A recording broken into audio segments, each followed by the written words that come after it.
നിങ്ങൾ ഈ കാണുന്ന ഇത് ഇത്ര കിടിലനാവാനുള്ള ഒന്നാമത്തെ first reason is everything is by book. മേലെ ഡ്രാഗൺസ്, അടിയിൽ നേവി, ഫുള്ള് ജഗ പുകയാണ്. കുറേ സിനിമയൊക്കെ അഭിനയിച്ചിട്ടുണ്ട് സണ്ണി ചേച്ചി, പക്ഷേ ഒരു ഫുൾ സിനിമ ഞാൻ ആദ്യമായിട്ടാണ് പുള്ളിക്കാരുടെ ഇരുന്ന് കാണുന്നത്. 7 മിനിറ്റ് സ്റ്റാൻഡിങ് ഓവേഷൻ കിട്ടിയെന്നൊക്കെയാണ് ക്യാൻഡിൽ ഈ സിനിമ കാണിച്ചിട്ട് പറയുന്നത്. ആക്ച്വലി ഏറ്റവും വലിയ ക്ലാഷ് വരാൻ പോകുന്നത് അടുത്ത കൊല്ലത്തെ നാഷണൽ അവാർഡിനാണ്. ദുരന്തറും കേരള സ്റ്റോറി 2. അപ്പോൾ ആ ക്ലാഷാണ് എനിക്ക് കാണുന്നത്. ശരിയായ ഹൂ വിൽ വിൻ? ആവിഷ്കാര സ്വാതന്ത്ര്യം എവിടെ? ഒരാൾക്ക് ഈ ഇന്ത്യ രാജ്യത്ത് ഫ്രീഡം ടു മേക്ക് മൂവീസ് ഇല്ലേ? അങ്ങനെ കുറേ കാലത്തിന് ശേഷം ഒരു സിനിമ പോലും ഇല്ലാത്ത, ഒരു മേജർ സിനിമ പോലും ഇല്ലാത്ത ഒരു ആഴ്ച, ഒരു തിയേറ്ററിൽ ഒരു സിനിമയില്ല. ഞാൻ എന്തെങ്കിലും ഉണ്ടോ, എവിടെയെങ്കിലും ഉണ്ടോ എന്നൊക്കെ കുറേ നോക്കി, ഒന്നുമേ ഇല്ല.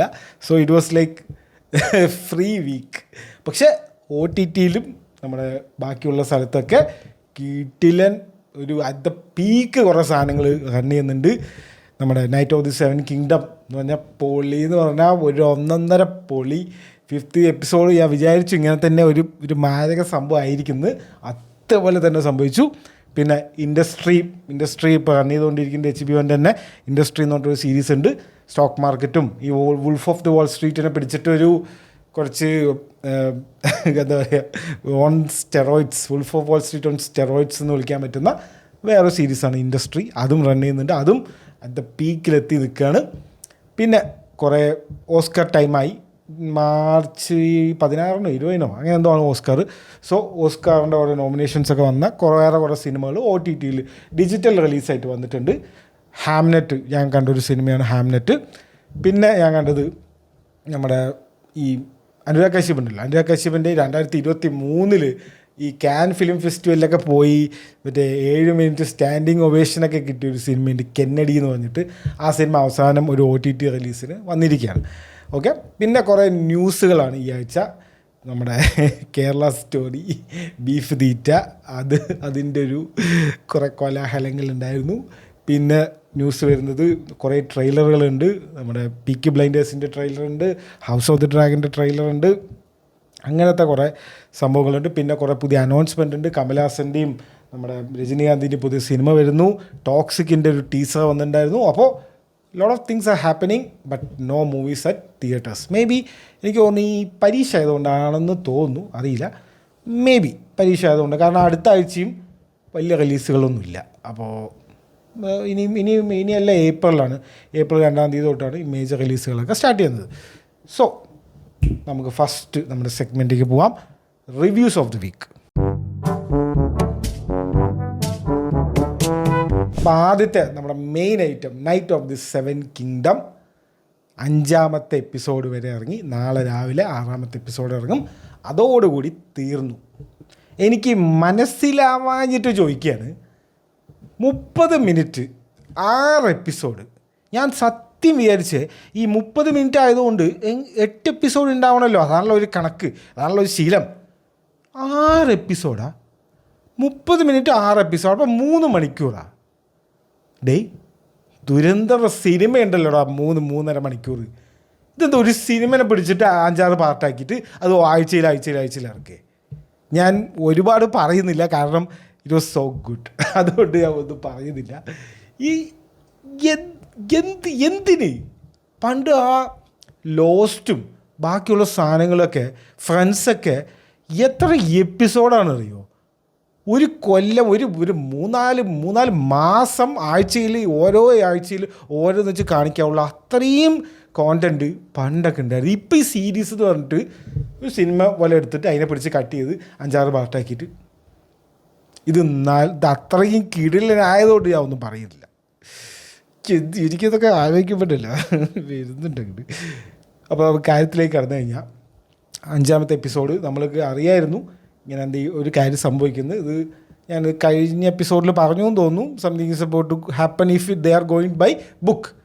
ജോർജ് ആർ മാർട്ടിൻ എഴുതി വെച്ച പോലെ ആണെങ്കിൽ, ഡെങ്കിൻ്റെയും എഗ്ഗിൻ്റെയും കഥ പുള്ളി എഴുതി വെച്ച പോലെ ആണെങ്കിൽ നമ്മൾക്ക് we are about to watch something very sad നമ്മൾ പറഞ്ഞിട്ടുണ്ടായിരുന്നു. അതേപോലെ സംഭവിച്ചു.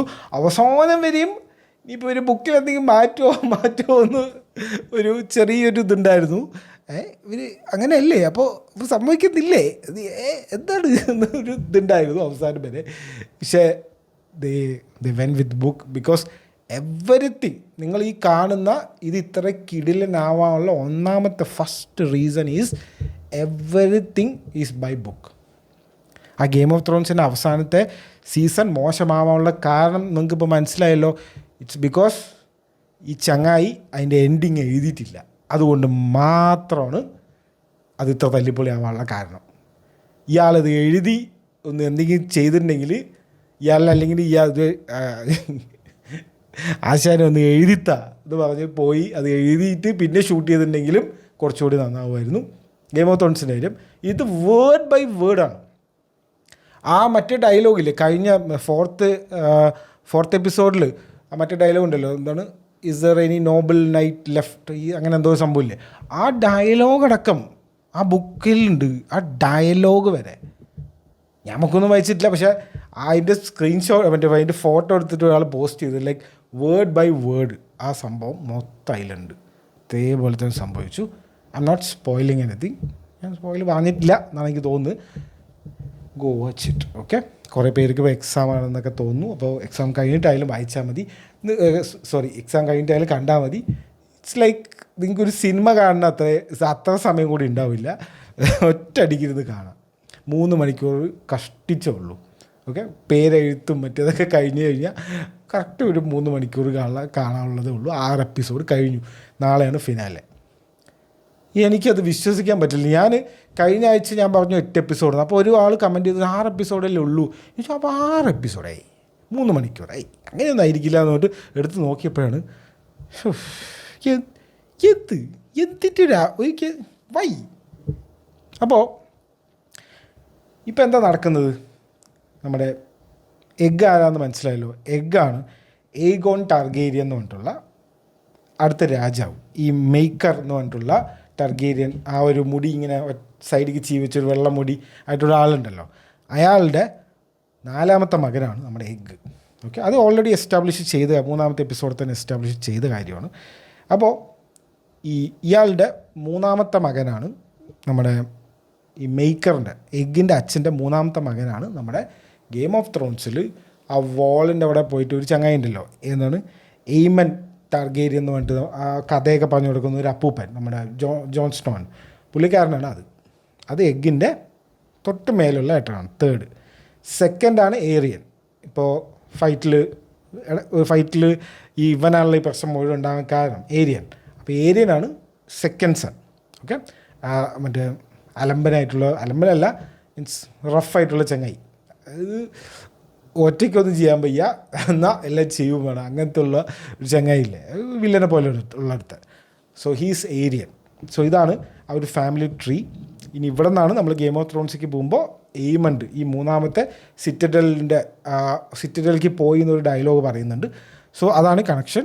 ഇനി എഗ്ഗ് എങ്ങനെ രാജാവുന്നു എന്നുള്ള സ്റ്റോറിയാണ് നമ്മൾ ഈ 2nd സീസണിലും ബാക്കിയുള്ളത്. ഞാൻ വിചാരിച്ചത് എന്താ വെച്ച് കഴിഞ്ഞാൽ ഇതൊരു എന്താ പറയുക, നമ്മുടെ ലിമിറ്റഡ് സീരീസില്ലേ അതുപോലത്തെ ഒരു പരിപാടിയാണെന്ന് ഞാൻ ആദ്യം വിചാരിച്ചത്. കാരണം ആലോചിക്കണം, ഇത് ഇത്ര കിടിലനാവാനുള്ള കാരണം അതാണോ എന്ന് എനിക്കറിയില്ല. എല്ലാവർക്കും ഓർമ്മയുണ്ടോ എന്നറിയില്ല. This was suppose to release in 2025. 2025 release ഡേറ്റൊക്കെ അനൗൺസ് ചെയ്ത് പോസ്റ്ററൊക്കെ അനൗൺസ് ചെയ്ത് സംഭവമാണിത്. പിന്നെ ഒരു കൊല്ലം ഇത് എക്സ്റ്റെൻഡ് ചെയ്താണ് ഇതിൻ്റെ റിലീസ്. സോ അവരെന്തെങ്കിലും റീഷൂട്ട് ചെയ്തതാണോ, അവരെന്തെങ്കിലും പോസ്റ്റ് പ്രൊഡക്ഷനിൽ എന്തെങ്കിലും കറക്ഷൻസ് ചെയ്തതാണോ, അതുകൊണ്ടാണോ ഇത്ര നല്ലത് എന്നൊന്നും അറിയില്ല. എന്തോ അവർ ചെയ്തിട്ട് ഇറ്റ് വാസ് വെരി ഗുഡ്. ഒരു വോക്ക്നെസ് പരിപാടി അങ്ങനത്തെ ഒന്നുമില്ല. അതും വേറെ കാര്യം ആൾക്കാർ പറയുന്നുണ്ട്. എനിക്കും തോന്നിക്കുക ലൈക്ക് ഒരു ഫോഴ്സ്ഡ് ആയിട്ടുള്ള ഒരു വോക്ക്നെസ്സോ അല്ലെങ്കിൽ കഥ മാറ്റിയിട്ടുള്ള ഒരു പരിപാടിയില്ല. എന്താണോ കഥയിൽ അത് അതിലുണ്ട്. അത് കാരണം it looks very nice. Like എന്താ പറയുക, ആൾക്കാരിപ്പോൾ അതിപ്പോൾ ആൾക്കാർക്കിപ്പോൾ ഈ ഒരു പുതിയൊരു സാധനം കിട്ടുമ്പോൾ പഴയതൊക്കെ ആയി ഗെയിം ഓഫ് ത്രോൺസിനെക്കാളും നന്നായിട്ടുണ്ടല്ലോ എന്നൊക്കെ കുറച്ച് ചിലർ പറയുന്നുണ്ട്. അത് പോണ്ട, പക്ഷെ ആ ഒരു ലെവലുണ്ട്. അത് ഗെയിം ഓഫ് ത്രോൺസ് ലെവൽ. ഞാൻ റീൽ ചെയ്തിട്ടുണ്ടായിരുന്നു, കണ്ടത് അതിൻ്റെ പഴയ ഗെയിം ഓഫ് ത്രോൺസ് എന്നുകൊണ്ട് എക്സാക്ട്ലി. അതായത് നമുക്ക് ഒരു ബിൽഡപ്പ് ഉണ്ടാവും. ഗെയിം ഓഫ് ത്രോൺസ് എങ്ങനെയാണ്, ഒരു ബിൽഡപ്പ് ഉണ്ടാവും. നമുക്കറിയാം ഇപ്പം എന്തെങ്കിലും വരും, നായകൻ മരിക്കില്ലല്ലോ, എന്തെങ്കിലും വന്ന് രക്ഷിക്കും, നമുക്കറിയാം. ബട്ട് ആ ഒരു രക്ഷിക്കുന്ന രീതി ഉണ്ടല്ലോ, അത് നമുക്ക് അൺഎക്സ്പെക്റ്റഡ് ആയിരിക്കും. അവിടെയാണ് അതിൻ്റെ ഒരു ഭംഗി. ഇപ്പോൾ ഡെനീറിസ് ആ തീൻ്റെ ഉള്ളിൽ കൂടെ വരുമ്പോൾ നമുക്കറിയാം ഡെനീറിസിന് ഇങ്ങനെ ഒരു പവർ ഉണ്ട്. ആദ്യം ഫസ്റ്റ് സീനിൽ തന്നെ എന്തോ കാണിക്കുന്നുണ്ടല്ലോ, ചൂടുവെള്ളത്തിൻ്റെ ആ സംഭവം, ചൂട് പ്രശ്നമില്ല എന്ന് പറഞ്ഞിട്ട്. അപ്പോൾ അത് നമുക്ക് ഓൾറെഡി അറിയാം. പക്ഷേ ഡെനീറിസ് ഇങ്ങനെ ഒരു ഭയങ്കര ഒരു സംഭവം ചെയ്യുമെന്ന് നമുക്കറിയില്ല. അപ്പോൾ അത്രേ ഉള്ളൂ. അപ്പോൾ അറിയാം നമുക്ക് രക്ഷപ്പെടും എന്നറിയാം, വില്ലനായാലും നായികയായാലും ആരാണെങ്കിലും. പക്ഷേ how they are doing it, അതാണ് അതിൻ്റെ ഒരു ഇമ്പാക്റ്റ്. അത് നമുക്കൊരിക്കലും അങ്ങനെ പെട്ടെന്ന് ഗസ് ചെയ്യാൻ കിട്ടില്ല. അതിൻ്റെ ഒരു സർപ്രൈസ് എലമെൻറ്റ് തന്നെയാണ് എപ്പോഴും ഗെയിം ഓഫ് ത്രോൺസിനെ ആ ഒരു ടോപ്പ് ലെവലിൽ എത്തിച്ചത്. പിന്നെ ആ വേൾഡ് ബിൽഡിങ്ങും ആ ഒരു ക്യാരക്ടറിൻ്റെ റൈറ്റിങ്ങും എല്ലാം അടുത്ത് അടിപൊളിയാണ്. റൈറ്റിംഗ് എന്ന് പറഞ്ഞാൽ സോഴ്സ് ബുക്ക് ഉണ്ടോ, സോഴ്സ് ബുക്കിലെ ഡയലോഗ്സ് ആണോ, പൊളിയായിരിക്കും. അതൊക്കെ കൊണ്ട് തന്നെയല്ലേ ഈ ഗെയിം ഓഫ് ത്രോൺസിനെ പിടിച്ചിട്ട് സീരീസ് ആക്കാൻ തന്നെ കാരണം. ബുക്ക് അത്രയും ഹിറ്റായതുകൊണ്ടല്ലേ സീരീസ് വന്നത്. അപ്പോൾ പിന്നെ ആ ബുക്ക് നോക്കാണ്ട് വേറെ നോക്കി പോകുമ്പോഴാണ് പ്രശ്നം മുഴുവൻ വരുന്നത്. അതിൻ്റെ പ്രശ്നമാണ് നമുക്ക് സീസൺ 8 കാണാൻ പറ്റുന്നത് ഗെയിം ഓഫ് ത്രോൺസിൻ്റെ. കാരണം ദേവർ റഷിങ്, അവർക്കൊരു വെയിറ്റ് ചെയ്ത് 2 കൊല്ലം വെയിറ്റ് ചെയ്തിട്ടായാലും മര്യാദയ്ക്ക് ഈ അപ്പൂപ്പനെ കൊണ്ട് ആ ബുക്കൊന്ന് എഴുതടാന്ന് പറഞ്ഞിട്ട് എഴുതിപ്പിച്ച് എന്നിട്ട് ഷൂട്ട് ചെയ്താൽ മതിയായിരുന്നു.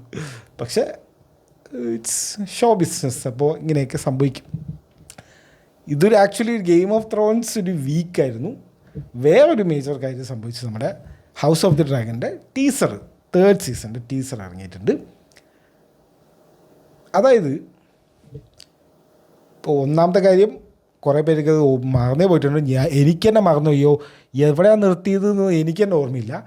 എനിക്ക് ഇത് മാത്രം ഓർമ്മയുണ്ട്. ആക്ച്വലി ബാറ്റിൽ ഓഫ് ഗള്ളറ്റ് എന്ന് പറഞ്ഞിട്ട് ഒരു നേവി യുദ്ധമുണ്ട്. ബ്ലാക്സും ഗ്രീൻസും ആണല്ലോ ഫൈറ്റ് ചെയ്യുന്നത്. അപ്പോൾ ഈ ഗ്രീൻസും ബ്ലാക്സും ഒരു നേവൽ ഫൈറ്റ്, ഭയങ്കര അടിയിൽ നേവി ഫൈറ്റ്, മേലെ ഡ്രാഗൺ ഫൈറ്റ്, അങ്ങനത്തെ ഒരു വന്നൊരു സംഭവം. അപ്പോൾ ഇത് നമ്മൾ എക്സ്പെക്റ്റ് ചെയ്യുകയാണ് സെക്കൻഡ് സീസണിൻ്റെ എൻഡിങ്ങിൽ. കാരണം സെക്കൻഡ് സീസൺ വാസ് ലൈക്ക് കുറേ വർത്തമാനവും, ഡെയ്മണൊക്കെ ഏതോ ഒരു കോട്ടയിൽ പോയിട്ട് കിടക്കണ ഓർമ്മയുണ്ട്. എന്നിട്ട് ഓരോ ഫ്ലാഷ് ബാക്സ് പോലത്തെ ഓരോ കാര്യങ്ങളൊക്കെ വരുന്നു. Why are you showing us this എന്ന് നമുക്ക് തോന്നുന്നത്. ഇതെന്തിനാണോ ഞങ്ങൾക്ക് ഇത് വേണ്ട, ഞങ്ങൾക്ക് ഇത് മാറ്റി സ്കിപ്പ്, അങ്ങനെ പറയാൻ തോന്നിപ്പിക്കുന്ന കുറേ സംഭവങ്ങളായിരുന്നു സീസൺ 2. പീക്ക് മൊമെൻ്റ് ഉണ്ടോ എന്ന് ചോദിച്ചു കഴിഞ്ഞാൽ ആ ഒരു പീക്ക് മൊമെൻ്റ് ഉണ്ട്. മറ്റേ റനീറ ഫുള്ള് 3-4 ഡ്രാഗനൊക്കെ കൊണ്ട് നിർത്തിയിട്ട് എയിമണ്ട് വരുമ്പോൾ അങ്ങനെ അതൊക്കെ കുറച്ച് സീനുണ്ട്. പീക്കില്ല എന്നല്ല, പക്ഷേ കുറേ ഇങ്ങനെ ഫില്ലേഴ്സ് പോലത്തെ കുറേ സാധനങ്ങൾ. പിന്നെ ബാറ്റിൽ ഓഫ് ഗള്ളറ്റ്, ഞാൻ പറയാൻ വന്നത് ബാറ്റിൽ ഓഫ് ഗള്ളറ്റ് ആക്ച്വലി സെക്കൻഡ് സീസണിൻ്റെ എൻഡിങ്ങിലായിരുന്നു. അവിടെ എന്ത് പറ്റിയെന്ന് വെച്ച് കഴിഞ്ഞാൽ ഫിനാൻഷ്യൽ കൺസ്ട്രെയിൻസ്, പൈസ ഇല്ല HBO-ൻ്റെ കയ്യിൽ, ഇതിപ്പോൾ ഷൂട്ട് ചെയ്യാനുള്ള പൈസ ഇല്ല. അപ്പോൾ അടുത്ത സീസണിലേക്ക് മാറ്റി വെച്ചിരിക്കുന്നു എന്നാണ് അന്ന് റീസണായിട്ട് അവർ പറഞ്ഞത്. ഓക്കെ, അപ്പോൾ പിന്നെ എനിക്ക് തോന്നുന്നു എപ്പിസോഡ് വെട്ടിച്ചിരിക്കുന്നു തോന്നുന്നു. ആദ്യത്തേത് 9 അങ്ങനെ എന്തോ ഉണ്ടായിരുന്നു, പിന്നെ 7 അങ്ങനെ എന്തോ, അങ്ങനെ 2 എപ്പിസോഡ് എന്തോ കുറയ്ക്കുകയോ എന്തോ ചെയ്തിട്ടുണ്ട്. അങ്ങനെയാണ് എൻ്റെ ഓർമ്മ, അതൊന്ന് നോക്കണം. അപ്പോൾ എപ്പിസോഡും കുറച്ചു, ഈ ബാറ്റിൽ ഓഫ് ഗള്ളറ്റും ഒഴിവാക്കി. സോ അതിലാണ് പാളിയത്. പിന്നെ ഇപ്പോൾ പുതിയ വാർത്തകൾ വരുന്നുണ്ട്, ജോർജ് R.R. മാർട്ടിനും ഇതിൻ്റെ ഷോൻ്റെ ഷോ റണ്ണറും ആയിട്ട് അടിച്ച് പിരിഞ്ഞു. അതായത് ഹൗസ് ഓഫ് ദി ഡ്രാഗൻ്റെ ആളും George R.R. മാർട്ടിനായിട്ട്. George R.R. Martin ഇപ്പോൾ പറയുന്നത് ഇത് എൻ്റെ അല്ല, ഇത് വേറെ എന്തോ ആണ് ഇവരെടുക്കുന്നത്. I don't know, this guys are like out of their mind. അവരെന്തോ അവർക്ക് ഇഷ്ടമുള്ളത് എടുക്കുന്നത്, ഇത് എൻ്റെ കഥയൊന്നുമല്ല എന്ന് പുള്ളി ഒരുപാട് തവണ പറഞ്ഞിട്ടുണ്ട്. അന്നേ എന്തൊക്കെയോ അതിൻ്റെ സൂചനകൾ കുറേ പറഞ്ഞു, ഇപ്പോഴും പുള്ളി അതന്നെ പറയുന്നത്. അപ്പോൾ എന്താണ്, they are doing some changes or something, എനിക്കറിയില്ല. ബുക്ക് വെച്ചിട്ടാണെങ്കിൽ ബാറ്റിൽ ഓഫ് ഗള്ളറ്റ് ഉണ്ട്. ഇനി അടുത്തത് കിങ്സ് ലാൻഡിങ്ങിലെ ഒരു കിങ്സ് ലാൻഡിങ്ങിൽ ഒരു ഭയങ്കരമായിട്ടൊരു സംഭവം നടക്കുന്നുണ്ട്. അത് ഇറ്റ്സ് കണക്റ്റിംഗ് ആലിസൻറ്റും റെനീറയും തമ്മിലുള്ള പഴയ ഫ്രണ്ട്ഷിപ്പിൻ്റെ ഒരു സംഭവം നടക്കുന്നുണ്ട് കിങ്സ് ലാൻഡിങ്ങിൽ വെച്ചിട്ട്. പിന്നെ ബുച്ചേഴ്സ് ബോൾ എന്ന് പറഞ്ഞിട്ട് വേറെ ഒരു സംഭവം നടക്കുന്നുണ്ട്. അത് നമ്മുടെ ക്രിസ്ത്യൻ കോളുമായിട്ട് ബന്ധപ്പെട്ടിട്ടുള്ള ഒരു കാര്യമാണ്. പിന്നെ ബാറ്റിൽ എബോവ് ഗോഡ്സ് ഐസ് എന്ന് പറഞ്ഞിട്ട് അത് നമ്മുടെ ഡെയ്മനും എയ്മണ്ടും കൂടിയിട്ടുള്ള അമ്മാമനും മരുമകനും തമ്മിലുള്ള ആ ഒരു ഫൈറ്റ് അല്ലേ? ആണ് തോന്നുന്നു. അതന്നെ.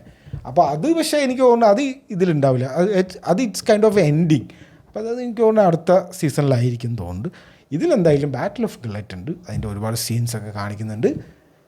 ബാറ്റിൽ of Gillette will be an exciting episode. എനിക്ക് എൻ്റെ ഒരു അഭിപ്രായത്തിൽ അത് വെച്ച് തുടങ്ങണം. അത് വെച്ച് തുടങ്ങേണ്ടല്ലോ. പക്ഷെ അത് വെച്ച് തുടങ്ങിയ പിന്നെ എല്ലാവരും പറയും കഴിഞ്ഞ ഇതെന്താ ഇങ്ങനെ തുടങ്ങിയിട്ട് അവസാനം കൊണ്ട് സ്ലോ ആക്കി ലാഗാക്കി അങ്ങനെ ഇങ്ങനെ എന്നൊക്കെ പറയും. പക്ഷേ എൻഡിങ് ആയാലും മതി. പക്ഷേ ബാറ്റിൽ ഓഫ് ഗില്ലറ്റ് അവരുടെ ലാസ്റ്റ് അവരുടെ വാർ പൊസിഷൻസിൻ്റെ കാര്യങ്ങളൊക്കെ പറയുന്നത് അത് it's directly leads to battle of gullet. മേലെ ഡ്രാഗൺസ്, അടിയിൽ നേവി, ഫുള്ള് പുകയാണ്. അപ്പോൾ അതാണ് ബാറ്റിൽ ഓഫ് ഗില്ലറ്റ്. അതിൻ്റെ കാണിക്കുന്നുണ്ട്. അത് മാത്രമേ കാണിക്കുന്നുള്ളൂ, വേറെ ഒന്നും കാണിക്കുന്നില്ല. പിന്നെ മറ്റേ റെനീറിനെ കുറിച്ച് മോട്ടിവേറ്റ് ഒക്കെ ചെയ്യുന്നുണ്ട് ഡെയ്മൺ. നീ ക്യൂൻ ഓഫ് മറ്റേ ഡ്രാഗൺ അല്ലേ, വെറുതെ തമാശ കളിച്ചുകൊണ്ടിരിക്കണം, ഇറങ്ങുന്നൊക്കെ പറഞ്ഞിട്ട്. Okay, so it's all looks very good. ടീസറാണ്, ട്രെയിലറൊന്നുമല്ല. ജൂണിലാണ് ഇറങ്ങട്ടെ, നല്ല കാര്യം. അപ്പോൾ അണ്ണൻ്റെ ബുക്ക് വെച്ചിട്ടല്ല ഇറങ്ങുന്നത്. അതാണ് ആകെയുള്ളൊരു. ഇനി ഇവർ എന്തെങ്കിലും കഥ മാറ്റുമോ എന്ന് ചെറിയൊരു പേടിയൊന്നുമില്ല. കഥ മാറ്റുമോ എന്നുള്ളൊരു സംശയമുണ്ട്. കഥ മാറ്റി നമുക്ക് അപ്പം നോക്കാം. ഓക്കെ, അപ്പോൾ അത് കഴിഞ്ഞു. ഗെയിം ഓഫ് ത്രോൺസ് വീക്ക് എന്ന് പറയുന്നത് ചുമ്മാ അല്ല, 2 മേജർ സംഭവം നമുക്ക് കിട്ടിയിരിക്കുകയാണ്. നാളെ അതിൻ്റെ ഫിനാലെയും വരും. So double thumbs up four night of the 7 kingdom. കാണുക. വലിയ പണിയൊന്നുമില്ല കാണാൻ. ഒരു സിനിമ ഒക്കെ കാണുന്ന പോലെ ഉള്ളൂ. ഒരു എൻ ഗെയിമൊക്കെ കാണുന്ന അത്രേ ഉള്ളൂ. എൻ ഗെയിം ഇതിനേക്കാളും കൊണ്ടുപോകും, 3 മണിക്കൂറിനേക്കാളും കൊണ്ടുപോകും. So go watch it. അടുത്തത് കണ്ടത് കെന്നഡിയാണ്. സോ കെന്നഡി ഭയങ്കര ഇങ്ങനെ അനുരാഗ് കശ്യപിൻ്റെ മടങ്ങി വരവാണ്. അനുരാഗ് കശ്യപ് അങ്ങനെയാണ് ഇങ്ങനെയാണ്. പുള്ളി കുറേയായിട്ട് ഈ മെയിൻ സ്ട്രീം സിനിമകളൊന്നും എടുക്കുന്നില്ല. ഹിന്ദിയിൽ എന്തൊക്കെയോ കുറേ ഇഷ്യൂസൊക്കെ ഉണ്ട് തോന്നുന്നു. പുള്ളി എന്തോ ഗവൺമെൻറ്റിനെതിരെ പറഞ്ഞിട്ടും അങ്ങനെ ഇങ്ങനെയെന്നൊക്കെ പറഞ്ഞിട്ട് കുറേ ഇഷ്യൂസ് ഉണ്ട്. പിന്നെ പുള്ളിയുടെ അങ്ങനെ പുള്ളി ഇപ്പോൾ അഭിനയിക്കുക നമ്മൾ സൗത്ത് ഇന്ത്യ. പുള്ളി ഇപ്പോൾ ഏത് ഇൻ്റർവ്യൂ എടുത്താലും എനിക്ക് സൗത്ത് ഇന്ത്യയിൽ സിനിമ ചെയ്യണം, എനിക്ക് മലയാളത്തിൽ സിനിമ ചെയ്യണം, അത് ചെയ്യണം എന്നൊക്കെയാണ് പറഞ്ഞുകൊണ്ടിരിക്കുന്നത്. അപ്പോൾ ഹിന്ദിയിൽ പുള്ളിയുടെ സിനിമ അങ്ങനെ ഒരു തിയേറ്ററിക്കൽ റിലീസ് എന്തോ ഒരു ഇഷ്യൂ ഉണ്ട് തോന്നുന്നു. അതുകൊണ്ടാണോ സിനിമ എടുക്കാത്തത് അതോ എന്താണെന്നറിയില്ല. പുള്ളി ഇപ്പോൾ മെയിനായിട്ട് അങ്ങനത്തെ സിനിമ ഒന്നും എടുക്കുന്നില്ല. ഇതിന് മുന്നേ ഇപ്പോൾ ഒരു സിനിമ എടുത്തിട്ടുണ്ടായിരുന്നു. അത് ഡയറക്റ്റ് ടു പ്രൈം ആയിരുന്നു. ഫസ്റ്റ് പാർട്ടും സെക്കൻഡ് പാർട്ടും ആയിട്ട് ഒരു വലിയൊരു സിനിമ എടുത്തിട്ടുണ്ടായിരുന്നു. പുള്ളിയുടെ സിനിമ അങ്ങനെ മോശം സിനിമകളല്ല. ബട്ട് ദിസ് ഓൾസോ ലൈക്ക് ഭയങ്കര സ്റ്റൈലിഷ് ഒരു നിയോ നോയർ സംഭവമാണ്. കഥ എന്താണെന്ന് വെച്ച് കഴിഞ്ഞാൽ ഒരു റിവെഞ്ച് സ്റ്റോറി. ഒരു ഫാദർ സൺ മകന് വേണ്ടിയിട്ട് അച്ഛൻ ചെയ്യുന്ന റിവെഞ്ച്. ആ റിവെഞ്ച് ഭയങ്കര ഒരു നിയോ നോയർ കോവിഡിൻ്റെ സമയത്ത് നടക്കുന്ന, അതുകൊണ്ട് ഒരുപാട് ആൾക്കാരും ബഹളങ്ങളൊന്നുമില്ല. ഇറ്റ്സ് ലൈക്ക് വെരി കുറച്ച് കാസ്റ്റേ ഉള്ളൂ, റോട്ടിലൊന്നും ആരുമില്ല, അങ്ങനത്തെ ഒരു സ്റ്റോറി. ഞാൻ ഈ മാസ്ക് ഒക്കെ കണ്ടപ്പോഴേ ഈ കുറേ പോസ്റ്റല്ല ഇങ്ങനെ മാസ്ക് ഒക്കെ കാണുന്നത്. അപ്പോൾ ഞാൻ വിചാരിച്ചു ഇനിയിപ്പോൾ അങ്ങനത്തെ അല്ലേ മറ്റേ ഈ ബാങ്ക് കൊള്ളടിക്കാൻ പോകുമ്പോൾ ഒരു മാസ്ക് ഇടില്ലേ, അപ്പോൾ അങ്ങനത്തെ എന്തോ ആണോ? അല്ല, ഇതിലെല്ലാവരും മാസ്ക് ഇടുന്നുണ്ട്, അങ്ങനത്തെ ഒരു സംഭവം. പിന്നെ സണ്ണി ലിയോൺ ഉണ്ട് ഇതിൽ. എന്തിനാണ് ഇന്ന് ചോദിച്ചു കഴിഞ്ഞാൽ ഞാൻ ആദ്യമായിട്ടാണ് സണ്ണി ലിയോൺ അഭിനയിച്ചൊരു സിനിമ മുഴുവൻ കാണുന്നത്. സണ്ണി ലിയോണിൻ്റെ മറ്റേ ചെറിയ നമുക്ക് വീഡിയോസ് മാത്രമേ നമ്മൾ ഈ മൂവിൻ്റെ വീഡിയോസ് മാത്രമേ നമ്മൾ കാണാറുള്ളൂ. കുറേ സിനിമയൊക്കെ അഭിനയിച്ചിട്ടുണ്ട് സണ്ണി ചേച്ചി, പക്ഷേ ഒരു ഫുൾ സിനിമ ഞാൻ ആദ്യമായിട്ടാണ് പുള്ളിക്കാരുടെ ഇരുന്ന് കാണുന്നത്. അത്യാവശ്യം നല്ല വെറുപ്പിച്ചിട്ടുണ്ട്. She's playing herself. കാനഡയിൽ നിന്ന് വന്ന ഇംഗ്ലീഷിൽ സംസാരിക്കുന്ന അങ്ങനത്തെ ഒരു സ്ത്രീ ആയിട്ടാണ്. പക്ഷേ ക്ലോസപ്പ് ഷോട്ടിലെല്ലാം നല്ല നല്ല അലമ്പായിട്ടുണ്ട്. Anurag Kashyap is doing that, I don't know, അറിയില്ല. ക്യാനിൽ റെഡ് കാർപ്പറ്റിലൊക്കെ സണ്ണി ചേച്ചി പോയി എന്തെന്ന് ഫുള്ള് സീനാക്കിയിട്ടുണ്ട്. അതിന് മാത്രം ആ സിനിമയിൽ അങ്ങനെയൊന്നും ഇല്ല. അതിൽ മെയിൻ ആ നായകൻ മാത്രമേ തന്നെ ഉള്ളൂ. മെയിൻ നായകൻ സെറ്റാണ്, ബാക്കിയുള്ള ക്യാരക്ടേഴ്സ് എല്ലാം സെറ്റാണ്. ചേച്ചിനെ മാത്രം അവിടെ അങ്ങോട്ട് ചേരുന്നില്ല. Seems very out of the, ഇവരെല്ലാം കറക്റ്റാണ്, ആ ചേച്ചി മാത്രം തിരി അപ്പുറത്താണ്. അങ്ങനെ ഒരു സംഭവം. സോ കാണണോ എന്ന് ചോദിച്ചു കഴിഞ്ഞാൽ ഭയങ്കര സ്റ്റൈലിഷ് ആയിട്ടുള്ള neo noir revenge in Hindi. Neo noir revenge ഇഷ്ടം പോലെ ഉണ്ട്. ബട്ട് നിയോ നോയർ സ്റ്റൈലിലുള്ള revenge Hindi movie of Anurag Kashyap നിങ്ങൾ ഭയങ്കര ഒരു ഫാൻ ആണെങ്കിൽ you can watch it. Otherwise you can, or you have time, you can watch it. അല്ലാണ്ട് that's my writing. Okay, so 7 minute standing ovation കിട്ടിയെന്നൊക്കെയാണ് ക്യാനിൽ ഈ സിനിമ കാണിച്ചിട്ട് പറയുന്നത്. I seriously doubt like how movies are accepted in can. എൻ്റെ ഒരു ഇത് വെച്ചിട്ട് അത് സൺഡാൻസിനാണെന്ന് തോന്നുന്നു. സൺഡാൻസിനാണ് നമ്മൾ ഈ ഇത് ഓൾറെഡി അയച്ചിട്ട് അത് അപ്രൂവ് ചെയ്തിട്ട് അങ്ങനെ എന്തോ ആണ്. ഈ ക്യാനൊക്കെ ഈ സിനിമയൊക്കെ പോകേണ്ട ആവശ്യമുണ്ടോ? കുറേ ഒരു കിട്ടില്ലെന്നൊരു സംഭവമുണ്ട്, എനിക്കത് ഭയങ്കര ഇഷ്ടപ്പെട്ടു. അതായത് ഇറ്റ്സ് റഫ് എന്ന് പറഞ്ഞാൽ മറ്റേ അടിച്ചടിച്ച് മറ്റേ കൊല്ലണ ആ പരിപാടിയില്ലേ, അത് നല്ല വൃത്തിക്ക് ഒരു വീട്ടിനുള്ളിലൊരു സംഭവം നടക്കും. അത് നല്ല വൃത്തിക്കുണ്ട്, നല്ല വയലൻസ്, കിടിലം വയലൻസ്. എന്നാൽ അങ്ങനത്തെ വയലൻസ് കണ്ടിന്യൂസ് ഉണ്ടോ? ഇല്ല. അതാണ് പെട്ടെന്നൊരു സംഭവം, കുറേ വയലൻസ്. എന്നാൽ പിന്നെ ആ ടൈപ്പ് വയലൻസ് ലൈക്ക് ഫുൾ ഉണ്ടെങ്കിലും ഒരു രസം ഉണ്ടാവും, അതുമില്ല. പിന്നെ ഫ്ലാഷ് ബാക്ക് സ്റ്റോറിയൊക്കെ ഭയങ്കര എന്താ പറയുക, ഒരു വികാരമില്ല. Nothing to connect or nothing to. ഇതിനൊക്കെ ക്യാനിൽ 7 മിനിറ്റോ ഈ ക്യാൻ ഒന്ന് നോക്കണം, എങ്ങനെയാണ് അവിടെ മൂവി അക്സെപ്റ്റ് ചെയ്യുന്നത് ഒന്ന് നോക്കണം. ഐ ഡോണ്ട് നോ, എൻ്റെ ഒരു അറിവ് വെച്ചിട്ട് ഇങ്ങനെ അയച്ചിട്ട് അവർ അപ്രൂവ് ചെയ്തിട്ട് അത് സൺഡാൻസ് ആണോ ക്യാൻ ആണോ എന്നൊരു സംശയമുണ്ട്. I don't know, so we have to check it. Okay, I think it's Sundance. ഇനി അടുത്ത് കണ്ട സിനിമ നമ്മുടെ ഹാംനെറ്റാണ്. ഓക്കെ, ഓസ്കാറിന് എഴുതി വെച്ചോ ബെസ്റ്റ് ആക്ട്രസ്. പുള്ളിക്കാരിയുടെ പേര് ജെസി ബക്ലി. ഓക്കെ, ജെസി ബക്ലിൻ്റെ വേറൊരു സിനിമ വരുന്നുണ്ട് ക്രിസ്ത്യൻ ബെയിലിലൂടെ, ബ്രൈഡ് എന്ന് പറഞ്ഞിട്ട് ദ ബ്രൈഡ് എന്ന് പറഞ്ഞിട്ട് മാർച്ച് 6-ാം തീയതി വരുന്നുണ്ട്, 2 ആഴ്ച കഴിഞ്ഞിട്ട്. Okay, she is too good. ഇതാരാ ഇതിൻ്റെ ഡയറക്ടർ എന്ന് ചോദിച്ചാൽ, ഇത് ഭയങ്കര ഇൻട്രസ്റ്റിംഗ് ആയിട്ടുള്ളൊരു സ്റ്റോറി ഉണ്ട് ഈ സിനിമയ്ക്ക് പിന്നിൽ. ഞാൻ സത്യം വിചാരിച്ചു ഇത് ഞാനിത് അങ്ങനെ ഒരുപാട് ഇതെന്താ സംഭവം ഒന്നും നോക്കിയിട്ടല്ല സിനിമ കണ്ടത്. ഞാൻ വിചാരിച്ചു it's like play written by ഷേക്സ്പിയറാണ്. ഷേക്സ്പിയർ എന്തോ പരിപാടിയാണെന്ന് മറ്റേ ആദ്യം തന്നെ നമുക്ക് കാണുമ്പോൾ ഡയലോഗും ആ സംഭവമൊക്കെ കാണുമ്പോൾ മനസ്സിലാവുമല്ലോ. ദോ എന്ന് പറയുന്നത് ടീച്ചോ യു ആ സംഭവമില്ലേ, അങ്ങനത്തെ ഒരു ഇംഗ്ലീഷാണ് അവർ പറയുന്ന ഡയലോഗ്സിലൊക്കെ. ഓഹോ, ഇത് മറ്റേ അന്തമാതിരിയാ. നമുക്ക് ഫസ്റ്റത്തെ 2 സീനാണ് അതുപോലെ മനസ്സിലാവും. It's very beautiful movie. Like എല്ലാ ഫ്രെയിമും ലൈക്ക് പെയിൻറ്റിങ്, അതിലൊരു മൊത്തം ഒരു കമ്പോസിഷൻ തന്നെ ഭയങ്കര ഒരു എന്താ പറയുക,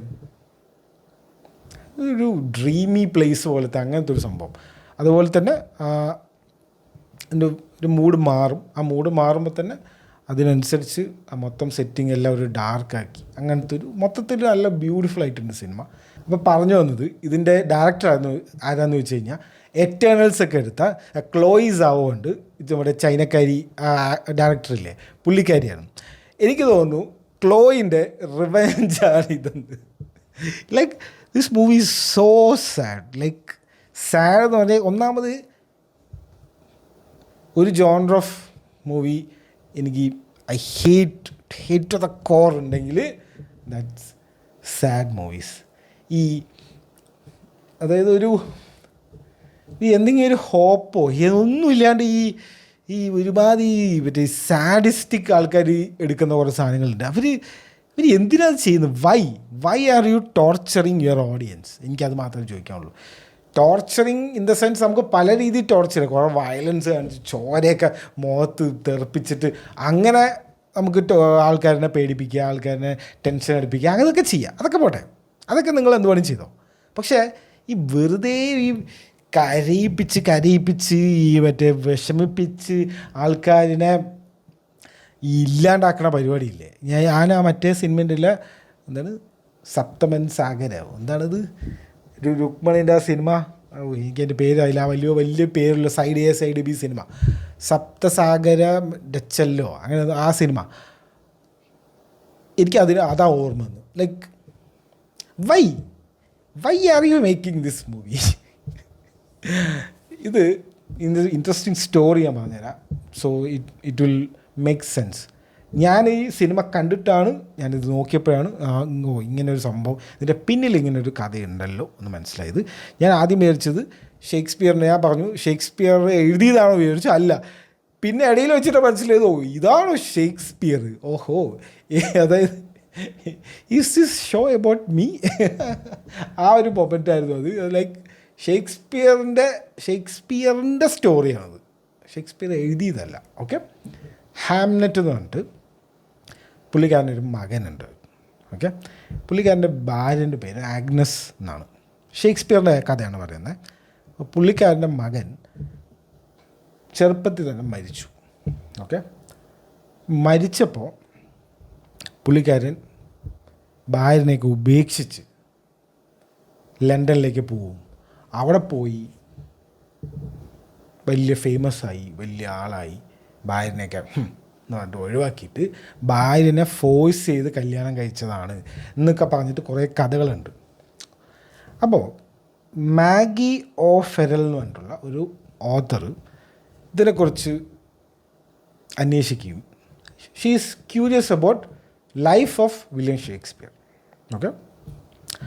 പുള്ളിക്കാരിൻ്റെ ഒരു ഐഡിയോളജി, അല്ലെങ്കിൽ പുള്ളിക്കാരി മനസ്സിലാക്കിയൊരു കാര്യം എന്താണെന്ന് വെച്ച് കഴിഞ്ഞാൽ, ഇതെവിടെ റെക്കോർഡ് ചെയ്ത സംഭവമേ അല്ല. ഏത് ഈ വില്യം ഷേക്സ്പിയറിൻ്റെ മകൻ്റെ കാര്യവും ഭാര്യയുടെ കാര്യവും പുള്ളിക്കാരൻ്റെ പേഴ്സണൽ ലൈഫ് അങ്ങനെ പ്രോപ്പറായിട്ട് എവിടെയും ഡോക്യുമെൻ്റ് ചെയ്തിട്ടില്ല. അത്രയും ഫേമസ് ആയിട്ടുള്ള ആളാണല്ലോ.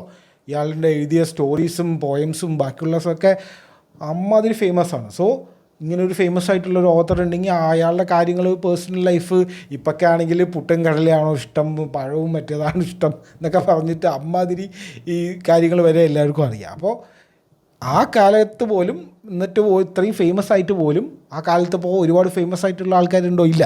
അപ്പോൾ അത്രയും ഫേമസ് ആയിട്ട് പോലും ഇയാളുടെ പേഴ്സണൽ ലൈഫും ഇയാളുടെ ഭാര്യനെക്കുറിച്ചുള്ള ഒരു കഥയും ആർക്കും അറിയില്ല.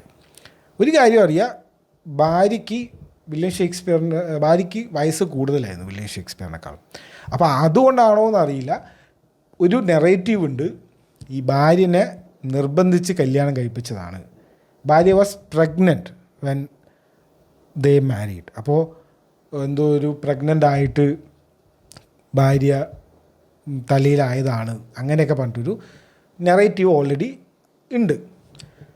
അപ്പോൾ ഇവിടെ ആണ് നമ്മുടെ ഈ ഓത്തറിൻ്റെ വരുന്നത്. ഈ ഓത്തറാണ് ഹാംനെറ്റ് എന്ന് പറഞ്ഞിട്ടുള്ള ബുക്ക് എഴുതുന്നത്. വില്യം ഷേക്സ്പിയറിൻ്റെ ഏറ്റവും വലിയൊരു എന്താ പറയുക, വലിയൊരു നോവലാണ്, അല്ലെങ്കിൽ വലിയൊരു പ്ലേ ആണ് ഹാംലെറ്റ് എന്ന് പറഞ്ഞിട്ടുള്ള പുള്ളിക്കാരൻ്റെ പ്ലേ ആണത്, പുള്ളിക്കാരൻ്റെ story. It's like A beautiful tragedy. ഞാൻ കുറച്ചൊക്കെ വായിച്ചിട്ടുണ്ട്. ഇതിൻ്റെ ആഗ്നസിൻ്റെ സ്റ്റോറി എന്ന് പറയുന്നത് ഇങ്ങനെയല്ല. ഇത് ഒരു ഫിക്ഷൻ പോലെ ഈ മാഗി എന്ന് പറഞ്ഞിട്ടുള്ള ഓത്തർ മാറ്റി എഴുതുകയാണ്.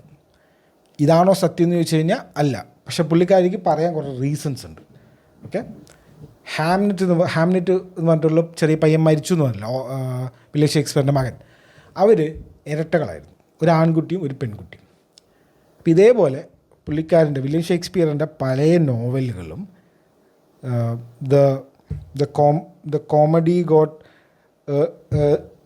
Twelfth night, the comedy of errors പോലത്തെ പല നോവലുകളിലും ഈ ഇരട്ടകൾ, പ്രത്യേകിച്ച് ഒരു ആൺകുട്ടിയും പെൺകുട്ടിയായിട്ടുള്ള ഇരട്ടകളുടെ പ്രസൻസ് പുള്ളിക്കാരി മനസ്സിലാക്കി. അപ്പോൾ അത് എന്തിനു സൂചിപ്പിക്കുന്നു വെച്ച് കഴിഞ്ഞാൽ ഹാംനെറ്റിൻ്റെ ആ കൂടെയുള്ള സിബ്ലിങ്ങിനെയാണ് സൂചിപ്പിക്കുന്നത്. അപ്പം അങ്ങനെയൊക്കെ പറഞ്ഞിട്ട് ഒരു തിയറി ഉണ്ടാക്കിയിട്ട് പുള്ളിക്കാരി ഒരു ഫിക്ഷണൽ നോവൽ എഴുതുകയാണ്. അതിൽ main character Agnes point of view, അതായത് ഒരു മകനെ നഷ്ടപ്പെടുന്ന ഒരു അമ്മയുടെ ദുഃഖം, ഭർത്താവ് കൂടെയില്ല, ഭർത്താവ് ലണ്ടനിൽ പോയിട്ട് പ്ലേ എഴുതി അവിടെ ഭയങ്കര ഫേമസ് ആളായി മാറുകയാണ്. So what she's been doing all this time, ഈ ആഗ്നസ് എന്താണ് ചെയ്യുന്നത്, വില്യം ഷേക്സ്പിയറിൻ്റെ ഭാര്യ എന്താണ് ചെയ്തുകൊണ്ടിരിക്കുന്നത്, how she's coping with all this grief, ആ ഒരു സങ്കടം ഉണ്ടല്ലോ, അത് ഹൗ ഷീസ് ഹാൻഡ്ലിങ് എന്ന് പറഞ്ഞിട്ട് ഒരു സംഭവമാണിത്. ഇത് ബേസിക്കലി ഒരു ആർട്ട് മൂവി പോലെ തന്നെയാണ്. ഓഫ് കോഴ്സ് ഇതാണ് ഞാൻ പറഞ്ഞ് ക്ലോയി എന്ന് പറഞ്ഞിട്ടുള്ള ഡയറക്ടറിൻ്റെ റിവെഞ്ച് ആണെന്ന്. എറ്റേർണൽസ് ഇത്ര നല്ല സിനിമ എടുത്തിട്ട് ഈ മാർവൽ ഫാൻസുകാർ അതും ഇതും കുറ്റവും പറഞ്ഞ് അതിനെ ഫ്ലോപ്പാക്കിയപ്പോൾ കാണടാന്ന് പറഞ്ഞിട്ട് ഇരുന്ന് കരയടാന്ന് പറഞ്ഞിട്ട് അല്ലെങ്കിൽ ഇത് കണ്ട് വിഷമിക്കടേ എന്ന് പറഞ്ഞിട്ട് ക്ലോയിയുടെ ഒരു പ്രോപ്പർ റിവെഞ്ചാണത്. പുള്ളിക്കാരിയാണ് നൊമാഡ് ലാൻഡൊക്കെ എടുത്ത് ബെസ്റ്റ് ഫിലിമിനും ബെസ്റ്റ് ഡയറക്ടറിനൊക്കെ 2021 ഓസ്കർ കിട്ടിയ ആളാണിട്ടത്. ചുമ്മാ ഉള്ള ഡയറക്ടറല്ല, പുള്ളിക്കാരിക്കാണ് ഇവർ എറ്റേണൽസിൻ്റെ എടുത്ത് കൊടുക്കുന്നത്. അതാണെങ്കിൽ ഒരു എന്താ പറയുക, സംഭവമൊക്കെ ഭയങ്കര എന്താ പറയുക കഥയൊക്കെ ഉണ്ട്. പുള്ളിക്കാരി ഇങ്ങനത്തെ സിനിമകളൊക്കെ എടുക്കുന്ന ആളാണ്. ഇങ്ങനത്തെ സിനിമകളൊക്കെ എടുക്കുന്ന ആളിനെ കൊണ്ട് ഈ മറ്റേ ഈ സൂപ്പർ പവറും ഈ കുറേ അങ്ങനത്തെ കൊടുത്തു കഴിഞ്ഞാൽ അവരത് അപ്രോച്ച് ചെയ്യുന്ന ഒരു രീതിയുണ്ട്, അതേ വരുള്ളൂ. അല്ലാണ്ട് ഈ മറ്റേ നീല വെളിച്ച ആകാശത്തേക്ക് പോകണം അങ്ങനത്തെ പരിപാടി ഉണ്ടാവില്ലല്ലോ. So she bought some art into super hero movies. ശരിയായൊരു സിനിമയാണ് എറ്റേണൽസ്. എനിക്കിപ്പോഴും മനസ്സിലായിട്ടില്ല അത് എങ്ങനെ ഇത് സിനിമ ഫ്ലോപ്പായെന്ന്. It has everything, it had everything, like എല്ലാം ഉണ്ടായിരുന്നു. എന്താണ് ഫ്ലോപ്പായത് എനിക്ക് മനസ്സിലാവില്ല. മേ ബി ഒരു വില്ലൻ്റെ ഒരു വില്ലൻ ഇല്ലാത്തതുകൊണ്ടോ അങ്ങനെ എന്തോ ആണത്. ലൈക്ക് അങ്ങനത്തെ കാരണം ഒരുപാട് ക്യാരക്ടേഴ്സ്, എത്ര ക്യാരക്ടേഴ്സാണ് പകുതി ഒന്നും എനിക്ക് ഓർമ്മയില്ല. ഇന്ത്യക്കാരനുണ്ട്, പിന്നെ നമ്മുടെ മറ്റേ ആളുണ്ട്, കൊറിയക്കാരനുണ്ട്, അങ്ങനെ കുറേ പേരുണ്ട്. പിന്നെ ആരൊക്കെയുണ്ട്, ആഞ്ചലീന ജോലി ഉണ്ട്, പിന്നെ ആരൊക്കെയാണ് കുറേ പേരുണ്ട്. സോ ഇവരിനൊക്കെ ഒന്ന് എസ്റ്റാബ്ലിഷ് ചെയ്ത് തരുമ്പോഴേക്കും എൻ്റെ സിനിമ പകുതി മുക്കാലുമായി. ഇതൊക്കെ ആരാണ്, എവിടെയാണ്, ഇവരുടെ പവേഴ്സ് എന്താണ്, പിന്നെ കഥയ്ക്കൊന്ന് സമയം വേണ്ടേ. അങ്ങനെ ഒരു ഹാഫ് ബേക്ക്ഡ് ആയിപ്പോയി. ഒന്നില്ലെങ്കിൽ ഒരാളുടെ കഥയെടുത്ത് പിന്നെ മറ്റുള്ളവരിനൊക്കെ ഇടയിൽ ഇൻട്രൊഡ്യൂസ് ചെയ്ത് അങ്ങനെ എന്തെങ്കിലും ചെയ്യണമായിരുന്നു. സോ അതിപ്പോൾ ഇനി പറഞ്ഞിട്ട് അത് അങ്ങനെ ചെയ്യുക ഇങ്ങനെ ചെയ്യാൻ പറ്റിയ കാര്യമില്ല. അപ്പോൾ അത് പുള്ളിക്കാരി എടുത്തത്, അത് ഫ്ലോപ്പായി. അത് എറ്റേണൽസ് പ്രൊജക്റ്റേ ഉപേക്ഷിച്ചു. ഇപ്പോൾ ഈ ഉള്ള പ്രൊജക്റ്റേ ഇവർക്ക് ഇങ്ങനെയൊക്കെയാണ് ചെയ്യുന്നത്. പിന്നെയാണ് ഇനി ആ പ്രൊജക്റ്റ് എറ്റേണൽസ് ഒന്നും ഇനിയില്ല. ഓക്കെ, അപ്പോൾ അതിൻ്റെ ഒരു പ്രതികാരം പോലെ ഉണ്ട് ശരിക്കും ഇത് കാണുമ്പോൾ. ശരിക്കും ഒരു സാഡ് മൂവി. ലൈക്ക് അത് ഈ കുട്ടികളൊക്കെ ഉള്ളവർക്കോ അല്ലെങ്കിൽ അങ്ങനത്തെ ഈ കുട്ടികളെന്തെങ്കിലും ഒരു ബേസിക്കലി അമ്മ, മകൻ, അച്ഛൻ അവരുടെ ഒരു സ്റ്റോറിയാണ്. ഒരു മകൻ മരിക്കുമ്പോൾ what happens to the parents എന്ന് കാണിച്ചു തരികയാണ്. ആ ഒരു വിഷമം പല ആൾക്കാരും പല രീതിയിലായിരിക്കും ഹാൻഡിൽ ചെയ്യുന്നത്. അതിനെ ഒരു ആർട്ടിസ്റ്റിക് രൂപത്തിൽ ഒരു ഷേക്സ്പിയർ സ്റ്റൈൽ ഡയലോഗ്സിലൊക്കെ കാണിച്ചു തരും. ഓക്കെ, സിനിമയെക്കുറിച്ച് പറയാൻ ഒരുപാടുണ്ട്. സ്പോയിലറായി പോകും. ഞാനിങ്ങനെ ആലോചിക്കുന്നത് സ്പോയിലറില്ലാണ്ട് ഇങ്ങനെ പറയാമെന്ന്. സ്പോയിലറല്ല, എന്താണ് സംഭവിക്കാതെ അവസാനം ഒരു സംഭവമുണ്ട്. It's very moving. അവസാനം കാര്യമുണ്ട്. It's like movie. ഇതിലങ്ങനെ സ്പോയിലിംഗ് ഒന്നുമില്ല. പക്ഷേ അതാണ് ഞാൻ അതിൽ ഒരുപാട് കാര്യങ്ങളൊന്നും ആക്ച്വലി ഇത് നടക്കുന്നില്ല. പക്ഷേ അതാണ് അവസാനം ഇറ്റ്സ് വെരി ഗുഡ്. സോ എഴുതി വെച്ചോ, best actress of Oscar 2026 goes to 2026 അല്ലേ, 26 ഗോസ് ടു ജെസ്സി ബക്ലി. അമ്മാതി ആക്ടിങ് അതിലുണ്ട്. സോ ഹാംലെറ്റിന് ഇതാര് കാണണമെന്ന് ചോദിച്ചു കഴിഞ്ഞാൽ അവിടെയാണ് ആർട്ട് മൂവി ഒക്കെ ഇഷ്ടമുള്ളവർ, കുറച്ച് ക്ഷമയുള്ളവർ, പുതിയതായിട്ട് എന്തെങ്കിലും ഒറിജിനലായിട്ട് എന്തെങ്കിലും കാണണമെന്ന് ആഗ്രഹമുള്ളവർ. It's very original. Okay, like Shakespeare സ്റ്റൈലും ആ ഒരു സംസാര രീതിയൊക്കെ അങ്ങനെയാണെങ്കിലും സ്റ്റോറി വൈസ് ഇറ്റ്സ് ഒറിജിനൽ. നമ്മളങ്ങനെ അധികം കാണാത്തൊരു, ഇപ്പം അടുത്തൊന്നും കാണാത്തൊരു പരിപാടി. Nice. Okay, I will give a thumbs up. മറ്റേ എല്ലാവരും പോയി കാണുമെന്ന് ഞാൻ ഒരിക്കലും പറയില്ല. It's not for everyone, but it's good. അപ്പോൾ ഇത്രയേ ഉള്ളൂ റിവ്യൂസ്. ഇനി നമുക്ക് നമ്മുടെ ന്യൂസും അപ്ഡേറ്റ്സിലേക്കും പോവാം. News for unemployed people, let's go. ആദ്യത്തെ കാര്യം, നമ്മുടെ കേരള സ്റ്റോറി സെക്കൻഡ് പാർട്ട് വരുന്നുണ്ട്. ഏറ്റവും വലിയ ക്ലാഷ് ടോക്സിക്കും ദുരന്തരമാണെന്നാണ് എല്ലാവരും പറയുന്നത് ഇന്ത്യയിലുള്ള. ആക്ച്വലി ഏറ്റവും വലിയ ക്ലാഷ് വരാൻ പോകുന്നത് അടുത്ത കൊല്ലത്തെ നാഷണൽ അവാർഡിനാണ്. ദുരന്തരം കേരള സ്റ്റോറി 2. ആ ക്ലാഷാണ് എനിക്ക് കാണുന്നത്. ശരിയായ ഹൂ വിൽ വിൻ. എനിക്ക് തോന്നുന്നു മറ്റേ എന്തെങ്കിലും ഒരു പുതിയൊരു ഇത് കാറ്റഗറിയൊക്കെ ഉണ്ടാക്കിയിട്ട് ഇവരെന്നെ കൊടുക്കും. അങ്ങനെ എന്തെങ്കിലും കൊടുക്കും, ഉറപ്പാണ്. നോക്കിയോ. സോ എല്ലാവരും പല അഭിപ്രായങ്ങളും പറയുന്നുണ്ട്. സോ ഞാൻ ഇതെന്താ സംഭവം, why they are doing it, why it is happening, why it's not good, എന്തുകൊണ്ടാണ് ഇത് അത്ര ശരിയല്ല എന്ന് പറയുന്നത്. ഓക്കെ, അത് ഞാൻ സിമ്പിളായിട്ട് എക്സ്പ്ലെയിൻ ചെയ്ത് തരാം. ഇതിന് വലിയ മറ്റേ കടുകട്ടി വാക്കുകളൊന്നും യൂസ് ചെയ്യേണ്ട, മറ്റേ ആഗോള മറ്റേ ഫാസിസത്തിൻ്റെ കാര്യങ്ങൾ അതൊന്നും വേണ്ട. ഇറ്റ്സ് വെരി സിമ്പിളായിട്ട് ഞാൻ പറഞ്ഞുതരാം. അത്രേ ഉള്ളൂ കാര്യം, അത് വലിയ സംഭവമൊന്നുമില്ല. ആദ്യം ഞാൻ എൻ്റെ സ്റ്റാൻസ് പറയാം. എന്താ വെച്ച് കഴിഞ്ഞാൽ ചില ആൾക്കാർക്ക് ഭയങ്കര ഒരു ഉത്സാഹമാണ് എന്തെങ്കിലും ഒരു പേരിടാൻ. നമ്മൾ എന്തെങ്കിലും ഒരു അഭിപ്രായം, അവർക്ക് ഒന്നാമത് ക്ഷമയില്ല. അവർക്കിങ്ങനെ എന്തെങ്കിലും നീ മറ്റേതല്ലടാ, നീ സുറാപ്പിയല്ലടാ, നീ മറ്റേ കമ്മിയല്ലടാ മറ്റേതൊക്കെ പറയാൻ വേണ്ടിയിട്ട് കൈകൾ തരിച്ചിരിക്കുകയായിരിക്കും. അപ്പോൾ അവർക്ക് ഇത് മുഴുവൻ കേൾക്കാൻ സമയം ഉണ്ടാവില്ല. അപ്പോൾ അവർക്ക് ഇത് എന്തെങ്കിലും ആദ്യത്തെ നീ മറ്റേതോ ഇത് ശരിയല്ല എന്ന് നീ പറഞ്ഞു, നീ മറ്റേതല്ലടാ അങ്ങനെ പറയുന്ന കുറേ പേരുണ്ടാവും. സോ അവർക്ക് വേണ്ടിയിട്ടാണ് ആദ്യം തന്നെ വാട്ട് ഐ ബിലീവ് ഇൻ. ഓരോരുത്തർക്കും ഓരോ ബിലീഫ് സിസ്റ്റം ആയിരിക്കുമല്ലോ. അപ്പം ഞാൻ എൻ്റെ സംഭവം പറഞ്ഞുതരാം. ഞാനിത് ഈ പോഡ്കാസ്റ്റിൽ തന്നെ കുറേ തവണ പറഞ്ഞിട്ടുണ്ട് തോന്നുന്നു, കുറേ തവണ ഒരു തവണ എന്തോ. Every movie is A propaganda movie. Propaganda movie അല്ല എന്ന് നിങ്ങൾക്ക് തോന്നിയിട്ടുണ്ടെങ്കിൽ അത് ആ ഡയറക്ടറിൻ്റെയും ആ ഒരു റൈറ്ററിൻ്റെയും കഴിവാണ്. മനസ്സിലായില്ലേ? It's very simple. എല്ലാ ആൾക്കാർക്കും അവരുടെ ഒരു ചിന്തയും അവർക്ക് ശരിയെന്ന് തോന്നുന്ന ഒരു കാര്യം ഉണ്ടാവും. അതാണല്ലോ അവർ എഴുതുക. ആ എഴുതുന്നത് നമുക്ക് ഇതൊരു പ്രൊപ്പഗൻഡ സിനിമയാണോ എന്ന് തോന്നിക്കഴിഞ്ഞാൽ അത് ഫെയിലിയറാണ്. ആരുടെ? റൈറ്ററിൻ്റെയും ഡയറക്ടറിൻ്റെയും. അതല്ലാണ്ട് നൈസായിട്ട് നമ്മൾ പിന്നെ ഇതെല്ലാം കഴിഞ്ഞ് സിനിമ ഇറങ്ങി 5-6 കൊല്ലം കഴിഞ്ഞ് ഇതിങ്ങനെ ഇത് അങ്ങനെ ആയിരുന്നു എന്ന് പറയുമ്പോഴാണ് ഇതൊക്കെ ഇങ്ങനെ ആയിരുന്നോ എന്ന് നമുക്ക് തോന്നുമ്പോഴേ അതാണ് ഈ ഡയറക്ടർമാരുടെയും റൈറ്റർമാരുടെയും കഴിവ്. ഓക്കെ, മനസ്സിലായില്ലേ? ഈ എക്സാമ്പിൾ എന്ന് വെച്ച് കഴിഞ്ഞാൽ ബെസ്റ്റ് എക്സാമ്പിൾ ഇഷ്ടം പോലെ ഉണ്ട്. നമ്മളിപ്പോൾ സിമ്പിളായിട്ടുള്ള കാര്യം എടുത്തോ, ഈ അമേരിക്കൻ സിനിമയൊക്കെ എടുത്തോ. അമേരിക്കൻ സിനിമയിൽ നമ്മൾ കാണുമ്പോൾ ഏത് സിനിമ എടുത്താലും FBI അല്ലെങ്കിൽ അമേരിക്കൻ പോലീസ് എന്നൊക്കെ പറഞ്ഞു കഴിഞ്ഞാൽ ഭയങ്കര എഫിഷ്യൻ്റായിട്ടുള്ള അവർ ഒരു കേസ്, ഒരു ചെറിയൊരു എവിഡൻസ് കിട്ടിയാൽ മതി തെളിയിച്ച് മാറ്റതാക്കി അതിനെ അങ്ങനെയാക്കി ഇങ്ങനെയാക്കി. ഇപ്പം നമ്മൾ അവരുടെ സത്യങ്ങളും അവർ ചെയ്യുന്ന മണ്ടത്തരങ്ങളും അവർ ചെയ്യുന്ന തോന്നിയവാസങ്ങളൊക്കെ പുറത്ത് വരുമ്പോൾ ഇതാണ് FBI എന്ന് നമുക്ക് തോന്നും. നമ്മുടെ കാര്യം, നമ്മുടെ മലയാളത്തിലൊരു ചെറിയ കാര്യം എടുത്തു കഴിഞ്ഞാൽ പ്രൊപ്പഗൻഡ ആയിട്ടുള്ളത് വേറെയുണ്ട്.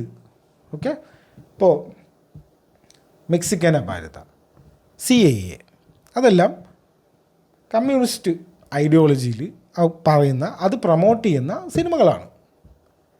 അല്ലാന്നിപ്പോൾ ആർക്ക് തർക്കമില്ലല്ലോ. അതേപോലെ നമ്മുടെ കുമ്പളങ്ങി നൈറ്റ്സ് എന്ന് പറഞ്ഞൊരു സിനിമ. ആ സിനിമ എന്താ, നമ്മൾ ആ സിനിമ കാണുമ്പോൾ ഇതെന്താ പ്രൊപ്പഗൻഡ നമുക്ക് തോന്നില്ല. പക്ഷേ it's like a proper feminist movie. Like ആണുങ്ങളെല്ലാവരും ഒരു വീട്ടിലുണ്ടെങ്കിൽ ഭയങ്കര ഇടിയും ബഹളവും അതും ഇതും ആയിരിക്കും. ഒരു സ്ത്രീ വന്ന് കയറുമ്പോഴേ ഐശ്വര്യം വരുള്ളൂ എന്ന് പറയുന്ന ഒരു ശരിയായൊരു ഫെമിനിസ്റ്റ് മൂവിയാണ് കുമ്പളങ്ങി നൈറ്റ്സ്. പക്ഷേ നമുക്ക് ആ സിനിമ കാണുമ്പോൾ we are in that world. നമുക്കത് ഒരു ചിന്ത, അങ്ങനെ ഒരു ചിന്ത എനിക്കന്ന് പോയിട്ടില്ല. എനിക്കത് കുറേ കാലം കഴിഞ്ഞ് ഇവരൊക്കെ പറയുമ്പോഴോ സംഭവം ശരിയാണല്ലോ എന്ന് തോന്നുക. അപ്പോൾ അതാണ് അവരുടെ വിജയം എന്ന് നേരത്തെ പറഞ്ഞ കാര്യം. അതേപോലെ തന്നെ നമ്മൾ പണ്ട് ഹോളിവുഡ് സിനിമ കാണുമ്പോൾ ഇവർ ഭയങ്കര സംഭവം. അതേപോലെ എല്ലാ റഷ്യക്കാരും വില്ലന്മാർ, റഷ്യൻസ് ആണോ വില്ലൻ. അപ്പോൾ പിന്നെ നമുക്ക് റഷ്യ എന്ന് കേൾക്കുമ്പോൾ തന്നെ ഒരു ഓഹോ ഇവരൊക്കെ ഒരു വില്ലന്മാരാണോ എന്നുള്ളൊരു തോന്നൽ വരില്ലേ. ഇതൊക്കെയാണ് പ്രൊപ്പഗൻഡ, നമ്മൾ അറിയാതെ തന്നെ നമ്മുടെ ഉള്ളിൽ കയറുന്ന പ്രൊപ്പഗൻഡ. അപ്പോൾ അങ്ങനെ നോക്കിക്കഴിഞ്ഞാൽ every movie, everything you are watching, അല്ലെങ്കിൽ നിങ്ങൾ ഇതുവരെ കണ്ടിട്ടുള്ള എല്ലാ സാധനങ്ങളും ഇറ്റ്സ് പ്രൊപ്പഗൻഡ ഓൺലി. അത് അവരുടെ ഓരോ പ്രൊപ്പഗൻഡ നമ്മൾ അടിച്ചേൽപ്പിക്കുന്നു, അത്രേ ഉള്ളൂ. അപ്പോൾ എല്ലാവരും ഇറക്കട്ടെ, ഇവരും വരട്ടെ അവരും വരട്ടെ, അവരും വരട്ടെ ഇവരും വരട്ടെ, എല്ലാവരും സിനിമ എടുക്കട്ടെ. ഓക്കെ, ഇതാണ് എൻ്റെ സ്റ്റാൻസ്. ഇതിപ്പോൾ ഉണ്ടാക്കിയ സ്റ്റാൻസ് അല്ല, ഞാൻ മുതലേ പറഞ്ഞുകൊണ്ടിരിക്കുന്ന കാര്യമാണ്. കമൻ്റ് ഇടാനുള്ളവർക്ക് സമയമായി, ഇനി കമൻ്റ് ഇട്ടോളൂ. ഇനി അടുത്ത കാര്യം, ഇതിപ്പോൾ ഇവർ പറയുന്നത്, ഇതിലിപ്പോൾ ഇവർ കാണിക്കുന്നത് ബീഫ് ഫോഴ്സ്ഫുള്ളി ഫീഡ് ചെയ്യുന്നൊരു സീനാണ്. എന്നിട്ട് അത് പറയുന്നു ഇത് ശരിക്കും നടന്നിട്ടുണ്ട്, വേറൊരു സ്ഥലത്ത് നടന്നിട്ടുണ്ട്. അതിൻ്റെ ന്യൂസ് കട്ടിങ്സോ ആരൊക്കെയോ, സന്തോഷ് പണ്ഡിറ്റോ ആരൊക്കെയോ പോസ്റ്റ് ചെയ്തിട്ടുണ്ട്. ഇപ്പോൾ ഫേസ്ബുക്കിൽ നല്ല പൈസ കൊടുക്കുന്നുണ്ട് റൈറ്റപ്സിന്. ഓക്കെ, അതുകൊണ്ട് തന്നെ എല്ലാവരും വരാന്ന അഭിപ്രായമാണ്. ഫേസ്ബുക്കും തുറക്കാൻ പറ്റില്ല, എക്സ് പോലെ ആയിട്ടുണ്ട് മൊത്തത്തിൽ. എക്സിലും ഇതുപോലെ തന്നെ നമ്മൾ എന്ത് അഭിപ്രായം പറഞ്ഞാലും പൈസ കിട്ടും. അതുപോലെ തന്നെ ഇപ്പോൾ ഫേസ്ബുക്കിലും എന്ത് അഭിപ്രായം പറഞ്ഞാലും റൈറ്റപ്സിന് ഇപ്പോൾ കൂടുതൽ പൈസ കിട്ടുന്നുണ്ട്, വീഡിയോസിനൊന്നും കിട്ടുന്നുമില്ല. അതാണ് ആ ഫേസ്ബുക്കിൽ നടക്കുന്നത്. സോ റാൻഡമായിട്ട് ഞാൻ ഫേസ്ബുക്കിൽ കണ്ട ഒരു പോസ്റ്റാണ് സന്തോഷ് പണ്ഡിറ്റിന്. അപ്പോൾ അതിൽ പുള്ളി പറയുന്നത് ഇങ്ങനൊരു സംഭവം ഉണ്ട്, ശരിക്കും ബീഹാറിലോ അവിടെ ഉണ്ട്. കേരള സ്റ്റോറി ഞാൻ കഴിഞ്ഞ ആഴ്ചയോ ഈ ഗുസ്കർ പണ്ഡിറ്റ് എന്ന് പറഞ്ഞിട്ടുള്ള സിനിമയുടെ കാര്യം പറഞ്ഞപ്പോൾ ഇത് പറഞ്ഞിട്ടുണ്ടായിരുന്നു. ഗുസ്കർ പണ്ഡിറ്റ് എന്ന് പറഞ്ഞിട്ടുള്ള സിനിമ ഒരു കമ്മ്യൂണിറ്റിനെ എതിർക്കുന്നു, പണ്ഡിറ്റ് കമ്മ്യൂണിറ്റിനെ എതിർക്കുന്നു എന്ന് പറഞ്ഞിട്ട് നെറ്റ്ഫ്ലിക്സിൻ്റെ സിനിമയാണ്. മനോജ് ബാജ്പേയിയൊക്കെ അഭിനയിക്കുന്ന സിനിമയാണ്. നമ്മുടെ MS ധോണിയൊക്കെ എടുത്ത ഡയറക്ടറില്ലേ, പുള്ളിയുടെ പേര് എനിക്ക് ഓർമ്മയില്ല, ആ ഡയറക്ടറാണ്. ബേബിയൊക്കെ എടുത്ത ആ ഡയറക്ടർ, ആ ആളുടെ സിനിമയാണ്. നീരജ് പാണ്ഡ്യ അങ്ങനെ എന്താണ് പുള്ളിയുടെ പേരെന്ന് തോന്നുന്നു. ഓക്കെ, വന്നു വെക്കട്ടെ. ഗുസ്കർ പണ്ഡിറ്റ് എന്ന് പറഞ്ഞിട്ടുള്ള സിനിമ ട്രെയിലർ ഇറക്കുന്നു നെറ്റ്ഫ്ലിക്സ്. അപ്പം തന്നെ UP-യിലെ യോഗിജി അതിനെ FIR ഇട്ട് അതിനെ ബ്ലോക്ക് ചെയ്യുന്നു. നെറ്റ്ഫ്ലിക്സ് അത് റിമൂവ് ചെയ്യുന്നു. നെറ്റ്ഫ്ലിക്സിൻ്റെ പേജിൽ നിന്ന്, യൂട്യൂബ് പേജിൽ നിന്ന് ട്രെയിലർ റിമൂവ് ചെയ്യുന്നു. പേര് മാറ്റണം, പല കാര്യങ്ങളും പറയുന്നു. കാരണം എന്താ, സെൻസർ ബോർഡില്ല. OTTയിലേക്ക് ഡയറക്റ്റ് റിലീസാണ്, അതുകൊണ്ട് സെൻസർ ബോർഡിനെ പേടിക്കേണ്ട. പക്ഷേ FIR ഇട്ട് തൂക്കി. ഓക്കെ, അങ്ങനെ സംഭവിച്ചപ്പോൾ ഞാൻ പറഞ്ഞ കാര്യമാണ്. അതേപോലെ തന്നെ നമ്മൾ എന്തുകൊണ്ട് ചെയ്യുന്നില്ല. കേരള സ്റ്റോറി എന്ന് പറഞ്ഞൊരു സ്റ്റോറി വരുന്നു. അത് കേരളത്തിലേ അല്ല നടക്കുന്നത്. ഫസ്റ്റ് ഒരു ടീസർ കാണിച്ചതിൽ കേരളത്തിൽ നിന്ന് ഒരു പെൺകുട്ടി, പിന്നെ ഒരു മധ്യപ്രദേശ്, പിന്നെ വേറെ ഏതോ ഒരു സ്റ്റേറ്റിലേക്കാണ് കാണിക്കുന്നത്. അപ്പോൾ 3 പേരിൽ കാണിച്ചതിൽ ഒരാളേ ഉള്ളൂ കേരളത്തിൽ നിന്ന്. അപ്പോൾ ഇവരോട് പറയുന്ന ഒരു കാര്യം എന്താ വെച്ചാൽ, ഇതിൻ്റെ ടൈറ്റിൽ നിങ്ങൾ കണ്ടില്ലേ, ഇറ്റ് ഗോസ് ബിയോണ്ട്. അതായത് ഇത് കേരളത്തിൽ മാത്രം നിൽക്കുന്നതല്ല, അത് നമ്മുടെ രാജ്യത്തിലെ പല സ്ഥലത്തും പല രീതിയിൽ സംഭവിക്കുന്ന കാര്യമാണ്. ഇങ്ങനെ ഒരു ഫോഴ്സ് ഫീഡ് ചെയ്ത ഒരു കേസുണ്ട് ബീഹാറിലോ എവിടെയോ, നോർത്തിലെവിടെയോ ഒരു കേസുണ്ട് എന്നാണ് ഇവർ പറയുന്നത്. ഓക്കെ, ഇങ്ങനെ ഒരു കേസുണ്ട്. അപ്പോൾ അത് ആസ്പദമാക്കിയിട്ട് എടുത്തിട്ട് based on A true incident എന്നോ എന്തെങ്കിലും നിങ്ങൾക്ക് ഇടാം. കാരണം നടന്നിട്ടുണ്ട്. അപ്പോൾ ഇനി ഞാൻ പറയുന്നൊരു കാര്യം കേൾക്കുക. ഇതേപോലെ നടന്ന വേറൊരു കാര്യമാണ് നമ്മുടെ ഗൗരക്ഷക് എന്ന് പറഞ്ഞിട്ട് പശുവിനെ കൊണ്ടുപോകുന്ന ഈ വണ്ടികളൊക്കെ ഉണ്ടല്ലോ, ഈ ട്രാൻസ്പോർട്ട് വണ്ടികളൊക്കെ, വലിയ ട്രക്കുകളൊക്കെ അതിൻ്റെയൊക്കെ അടിയിൽ പോയിട്ട് മറ്റേ ആണി അടിച്ചിട്ട് ഉള്ള സാധനം ഇങ്ങനെ ഇടുക. ഈ GTA നമ്മൾ മറ്റേ ഈ ടയർ പഞ്ചറാക്കാനുള്ള സാധനം ഇടില്ലേ പോലീസുകാർ, അതുപോലത്തെ സാധനം ഇടുക. 5 സ്റ്റാറൊക്കെ വരുമ്പോൾ ഓരോ ടീംസൊക്കെ വന്നിട്ട് ഇടില്ലേ, അതുപോലത്തെ ഒരു സാധനം ഇട്ടിട്ട് ആ ലോറി ഹൈവേയിലാണ് ആലോചിക്കണം. ആ ലോറി പഞ്ചറായി, ലോറി മറിഞ്ഞ് അപ്പുറത്ത് പോയി കിടക്കുന്ന ഒരുപാട് വീഡിയോസ്, ഇഷ്ടംപോലെ വീഡിയോസ് ഗൗരക്ഷക് റോഡ് റോഡ് റേജോ അല്ലെങ്കിൽ റോഡ് ആക്സിഡൻ്റ് എന്ന് പറഞ്ഞിട്ട് അടിച്ചു കൊടുത്ത് ഇഷ്ടം പോലെ വീഡിയോസ് കിട്ടും. അപ്പോൾ അതും നടന്നിട്ടുള്ള കാര്യമാണ്. അപ്പോൾ ഒരാൾ നാളെ സിനിമ എടുക്കുകയാണ്, ഇതേപോലെ ഗൗരക്ഷക് ഇങ്ങനെ ചെയ്യുന്നു. വേൾഡ്സ് തേർഡ് ലാർജസ്റ്റ് ബീഫ് എക്സ്പോർട്ടറാണ് ഇന്ത്യ. യു പിയിലാണ് അതിൻ്റെ എല്ലാ 3 കമ്പനി യു പിയിലോ, അത് മേജർ ഏതോ ഒരു കമ്പനി യു പിയിലോ, അങ്ങനെ എന്തോ ആണ്. അത് പോട്ടെ, അത് നല്ല കാര്യം. നമ്മൾ ഇന്ത്യ എല്ലാവർക്കും എക്സ്പോർട്ട് ചെയ്യണം, നമ്പർ 1 ആവണമെന്നാണ് എൻ്റെ ഒരു ഇത്. നല്ല കാര്യം, എക്സ്പോർട്ട് ചെയ്യണം. അപ്പോൾ നാളെ ഒരാൾ സിനിമ എടുക്കുന്നു, ഇല്ലീഗലായിട്ട് ഒരു വണ്ടിയിൽ നിറച്ചും പശുവിനെ കൊണ്ടുപോകുന്നു. അപ്പോൾ ഒരു ടീംസ് വരുന്നു, ഗൗരക്ഷകിൻ്റെ ടീംസ് വരുന്നു, മറ്റേ സുമോയിൽ മറ്റേ വടിവാളൊക്കെ ഇങ്ങനെ ഇട്ടിട്ട് വരുന്നു, ചേസ് ചെയ്യുന്നു. വലിയൊരു ചേസ്, ഫസ്റ്റ് ഷോട്ടാണ്, വലിയൊരു ചേസ് നടക്കുന്നു. ഈ മറ്റേ സാധനം ഇടുന്നു, പഞ്ചറാക്കാനുള്ള സാധനം ഇടുന്നു, പഞ്ചറാവുന്നു. വലിയ ലോറിയാണ്, അത് മറിയുന്നു. പാനിക്കിൽ വണ്ടി ഡ്രൈവർ തിരിക്കുന്നു, പഞ്ചറായത് വണ്ടി മറിയുന്നു. തൊട്ടപ്പുറത്ത് ഒരു കാറിൽ ഇടിക്കുന്നു, ആ കാറും ആക്സിഡൻ്റ് ആവുന്നു. നോക്കുമ്പോൾ ആ കാറ് ജോൺ വിക്കിൻ്റെ കാറാണ്. ജോൺ വിക്കിൻ്റെ ഭാര്യയും പട്ടിക്കുട്ടിയും ആ കാറിലുണ്ട്. പട്ടിക്കുട്ടിയും മരിക്കുന്നു, ഭാര്യയും മരിക്കുന്നു, ജോൺ വിക്ക് മാത്രം ജീവനുണ്ട്. അപ്പോൾ എന്ത് സംഭവിക്കുന്നു? ജോൺ വിക്ക് കുറച്ച് ആക്സിഡൻ്റായിട്ട് ഹോസ്പിറ്റലിലായിരുന്നു. പുള്ളിക്ക് ബോധം വരുമ്പോൾ പുള്ളി തോക്കെടുത്ത് അങ്ങോട്ട് ഇറങ്ങുകയാണ്. ഈ പരിപാടി ചെയ്യുന്ന എല്ലാ ആൾക്കാരിനും തെരഞ്ഞു പിടിച്ച് വെടിവെച്ചൊല്ലാണ്.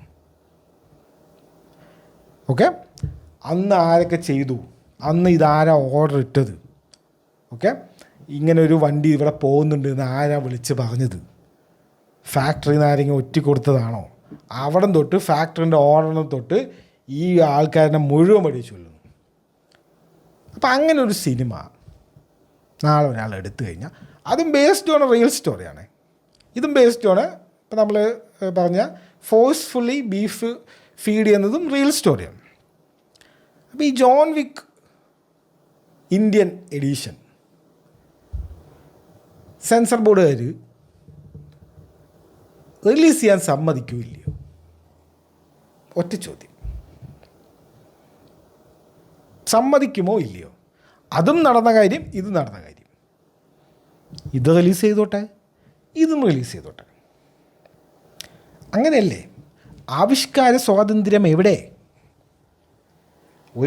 ഒരാൾക്ക് ഈ ഇന്ത്യ രാജ്യത്ത്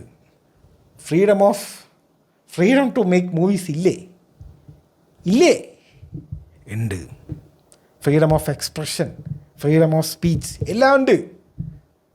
എടുക്കുന്ന ഒരെണ്ണം നിങ്ങളതെടുത്തോ, ഇവരിതെടുക്കട്ടെ.